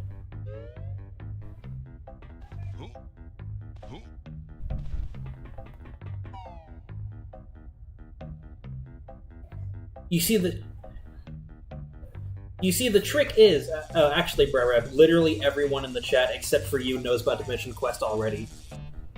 You see, the trick is, I don't have to listen to any of you guys. I could just talk about the game anyways. So, Dimension Quest is this game that I've been working on for the longest time now, and it's where I get this whole joke with me rewinding time and everything, and all the different characters I keep talking about. Those are characters that are in the video game.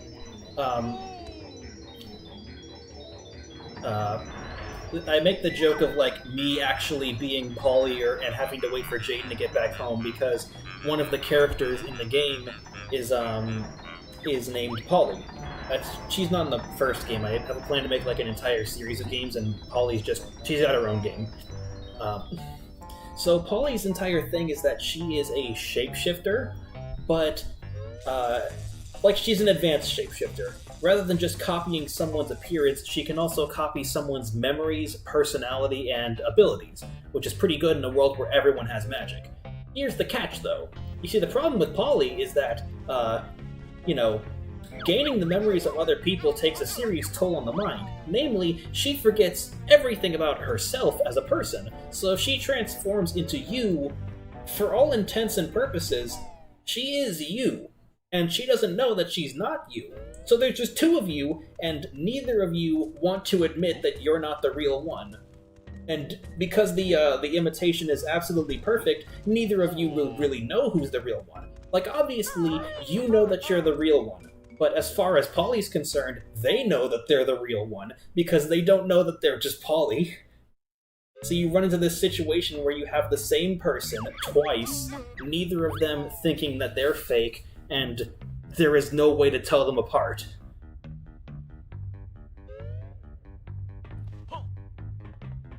Other than, like, when one of them walks into a room and there's just two Jadens in a room now, and it's like, huh, that's a little strange.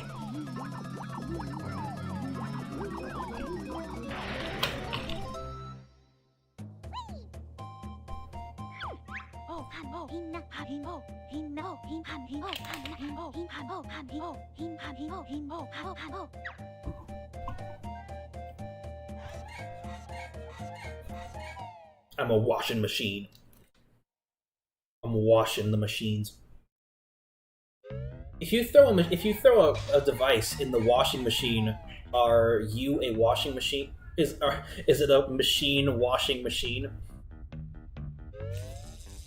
Well, the thing is, like, Polly's clothes also transform, and that's the thing. Their DNA also changes. It's what allows them to copy your powers. So Polly literally becomes an absolutely perfect replica of you, and they don't know that they're not Polly. And if you try to put a tag on them, the tag just, like, evaporates. How did anyone find out which one was Polly? Simple. She transformed into Jaden and then bumped into Jaden. And Jaden was already surrounded by a bunch of his other friends who had been hanging out with him all day, so they were like, hey, wait a minute, that's not you. Basically, the easiest way to tell which one of you is Polly is to just see which one has more evidence. Because if one Jaden walks into a room and they've been gone all day, nobody has seen them and they just appeared, and another Jaden has been hanging out with their friends all day and they clearly haven't been Polly, yeah, that would work, Kat. Yeah, like, it's just a matter of who has more evidence. The other thing is that, technically speaking, if you were to convince both of the people to try and transform back into Polly, and they, try to transform, and then one of them just turns into a different person, then, like, now you know which one is now you know who's real and who isn't. Hey, you, can you just, like, scrunch your face up real quick and try to become somebody else? I mean, okay, sure, I don't know what this is gonna prove, though, and they just turn into Polly. That's basically what happens.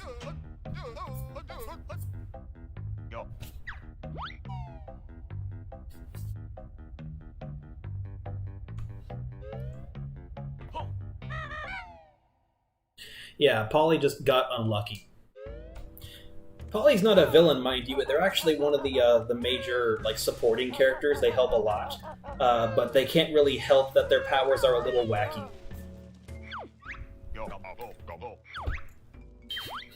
Yeah, you tell Jaden like, "Hey, if you're the real Jaden, then like die," and he dies and time rewinds, and then the other one just dies and nothing happens. I experienced death for a brief moment. That's the other thing.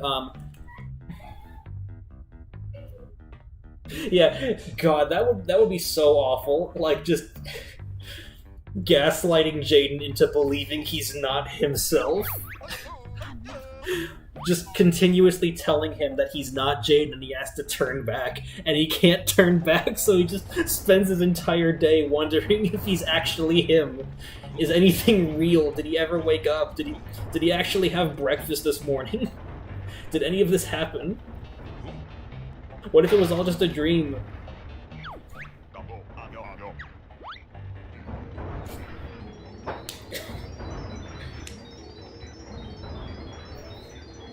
Come on, Polly, it's been fun, but you have to turn back into yourself. You can't be Jaden anymore. And then he's just like freaking out, wondering if he's actually Polly.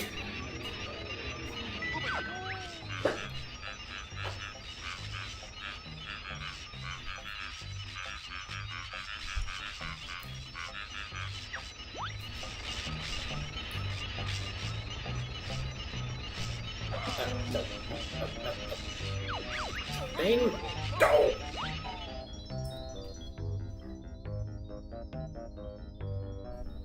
The other thing about Polly is that there is one thing that stays different between the two copies.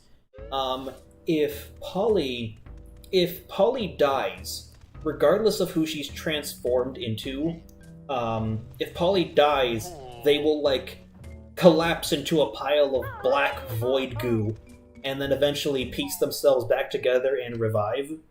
And it doesn't matter who they are, that will always happen. So, if you just kill both of them, one of them will be Polly. However, you probably don't want to kill both of them, for obvious reasons. Because, you know, then if you kill the wrong one first, it's like, oh man, well I guess they're just gone.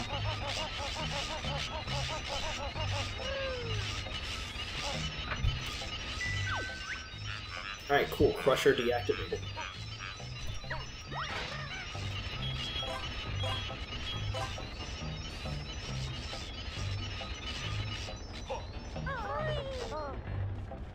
I mean, hypothetically, considering like the other major trait about Polly is that she contains the void inside of her. Like, if you... Like, there's nothing inside of her. Like, if you were to just open her up, there's just void in there. She doesn't have nerves to feel pain if you were to, like, punch a hole in her head. Instead, your hand would just momentarily enter the void. And then she would just stare at you like, hey, man, that's not very nice. Could you please take your hand out of my head?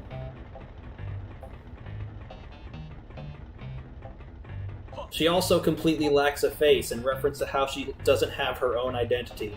Because, haha, my symbolism is very subtle. I'm just so good at it. Like, oh my god. Anyways, oh, sewer access. It's time for bird minigame.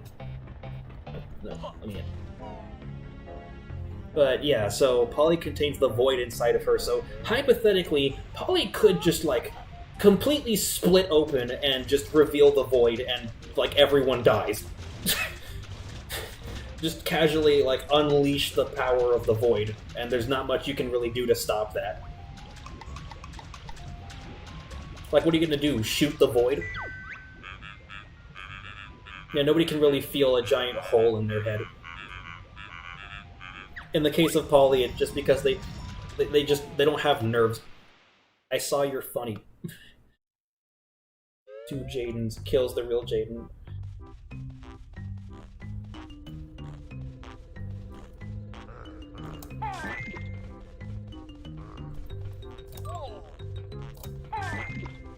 Yeah, we gotta kill these things. They're clogging up the vents. Oh, you.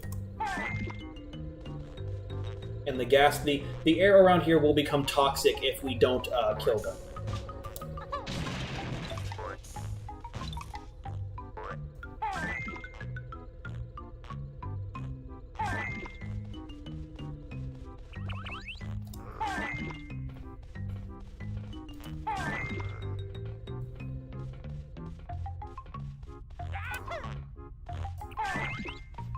Doom Kazooie.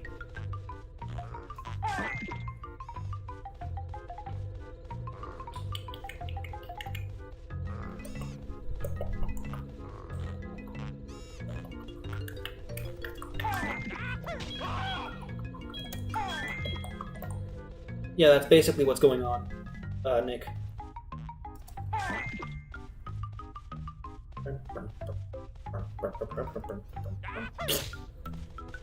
I just glory killed him. The new Doom game is awesome.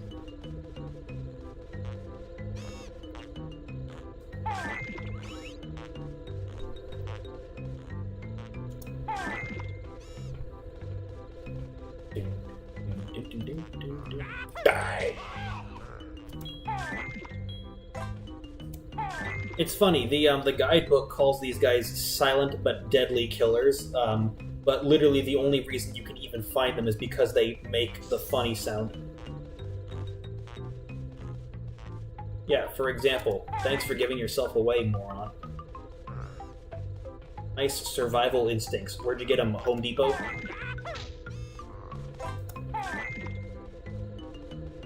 Where's the last one? Where's the last one? Where's the last one? Where's the last one?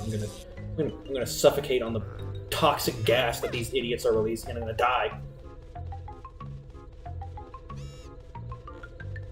Oh, right. Last one's in here. I always forget about this room. You.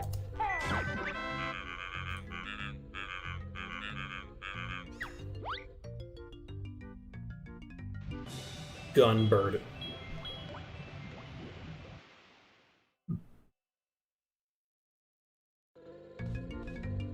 No, wrong eggs.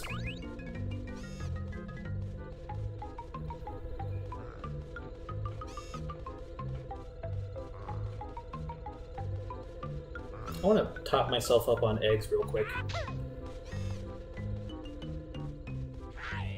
There we go.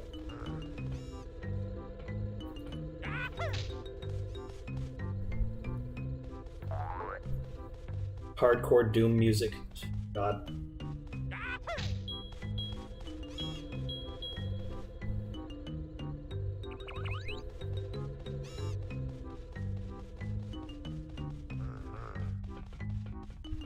But yeah, Polly's a pretty neat character. Admittedly, I should probably do more with her.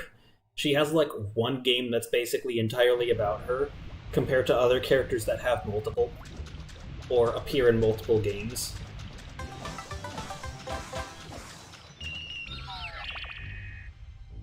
I might just try and get as much mileage as I can out of the one game that's, you know, based around her, and then just have her become like a, you know, a decently important character later, rather than trying to force her into literally every situation as if that's going to make the game better.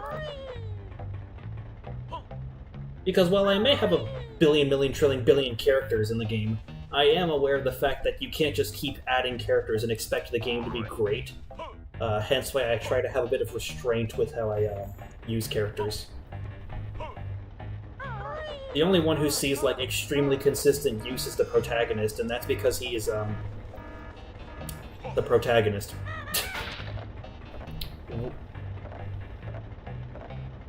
You're alive?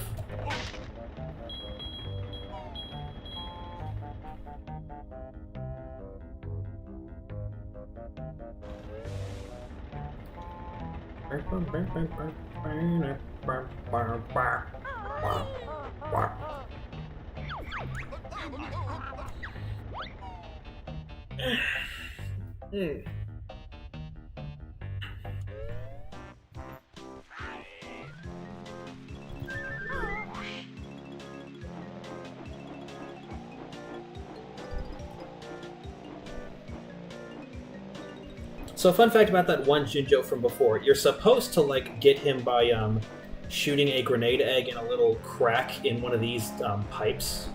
One of these little smokestacks. But I'm awesome, so I didn't have to do that. I'm awesome, I'm awesome. Please.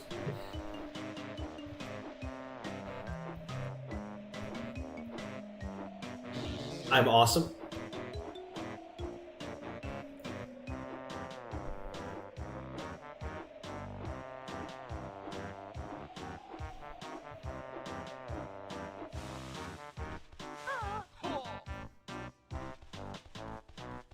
Burn, burn, burn, burn,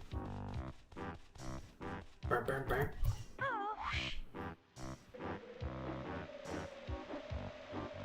Fun fact, using the flight pad itself doesn't consume feathers, so sometimes you can just use a flight pad as a really, really high jump with a lot of horizontal movement. If you just want to get from point A to point B. Oh, there's no camera here? Okay.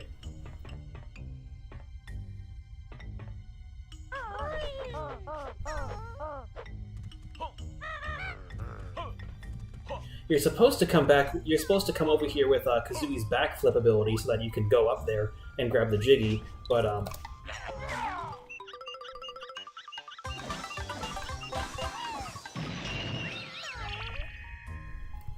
shut up. I am very awesome. I'm Captain Awesome. In fact, that's. My friends call me Captain Awesome because they hate me, and they like to make fun of the fact that I'm full of myself at times. They don't actually do that. My friends are lovely people. It's why I'm friends with them.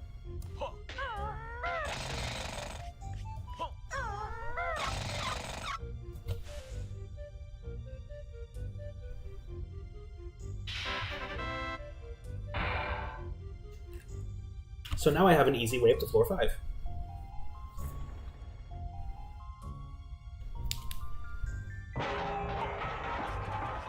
That's mostly meant to get Kazooie in here on her own, because, you know, otherwise you would have to, like, take the long way around and everything. But I took the short way around by just not doing the thing. And it worked. Because I'm awesome.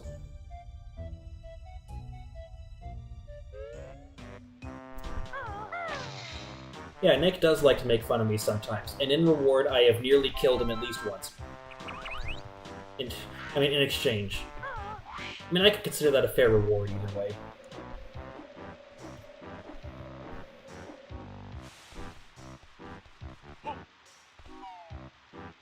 And apparently, yes, unscrewing something needs 2 cutscenes, because just gotta make it's mostly to make sure that you know that it worked, and let you know where the thing was. I personally think it's a little unnecessary to have 2, but yeah. Alright. Look at the state of my overalls. I'll be in real trouble if I can't find a way of getting them clean. Yeah, I'll come back as a washing machine. Loser.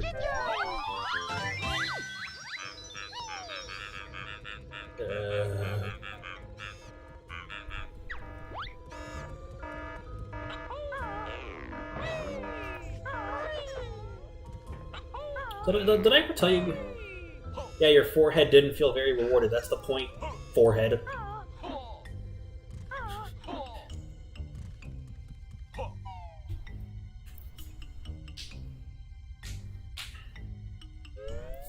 To explain what I mean by I nearly killed Nick, basically,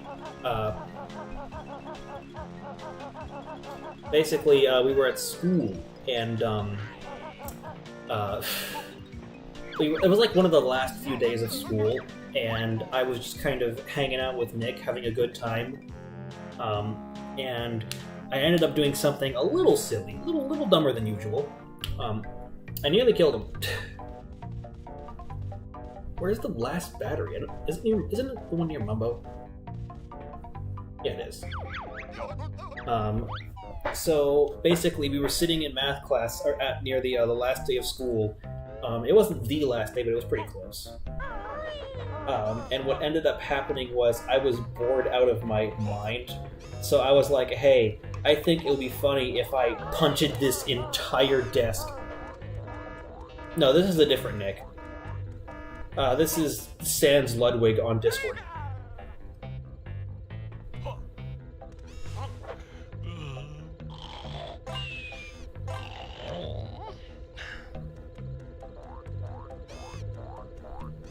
I haven't talked to Honey Rick's Nick in a while. I wonder how he's doing.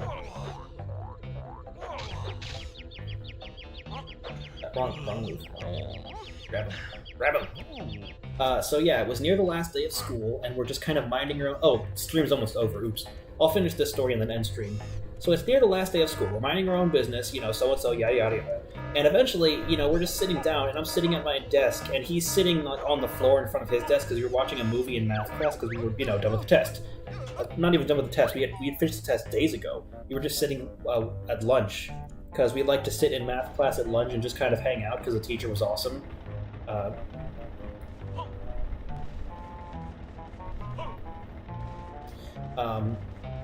And what ended up happening was I looked down at Nick while he was just minding his own business, enjoying his lunch, and I thought to myself, I got a great idea. I'm gonna kick this desk forwards, because he was sitting in front of his desk. So I thought to myself, I have a genius idea.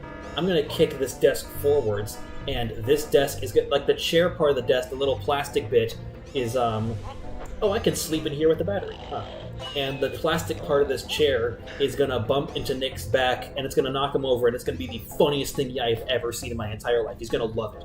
What ends up happening instead is I underestimated how tall Nick was, and instead of a funny little bump him in the back kind of thing, Nick turns around and the wooden part of the desk slams directly into his forehead, knocking him into the ground and almost knocking him unconscious entirely.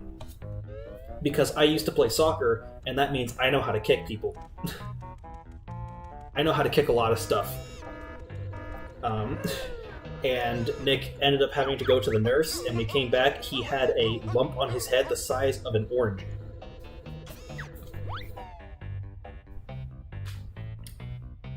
Yeah, I almost killed the poor guy. Thankfully, we've since, gotten over it. It was just a minor bump in our friendship, and ever since then we've been even greater friends. Now that he knows that I could eviscerate him at any given moment, and he's just supposed to put up with that. Somehow that has made us better friends, I think. Probably because I showed that in a moment of, if there was an actual problem, I would be concerned. I guess that's probably it. I don't really know why he still likes me, but he do, and I'm very thankful that he does. It was pretty big, Nick. It was a pretty big lump. The nurse gave him a glove full of ice.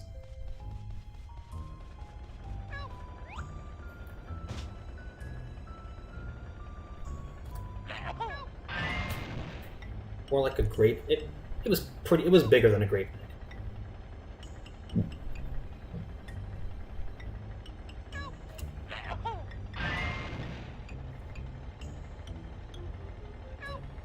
Show him how the ground tastes! And then I bashed Nick's head in with a desk. It didn't feel that big because you could barely feel anything, Nick. I had bashed your head in with a desk.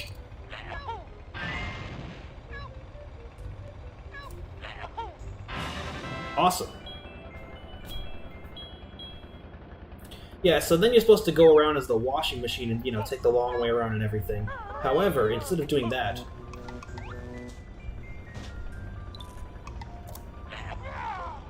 Go get him!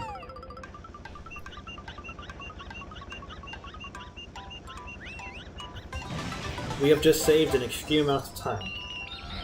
Got it.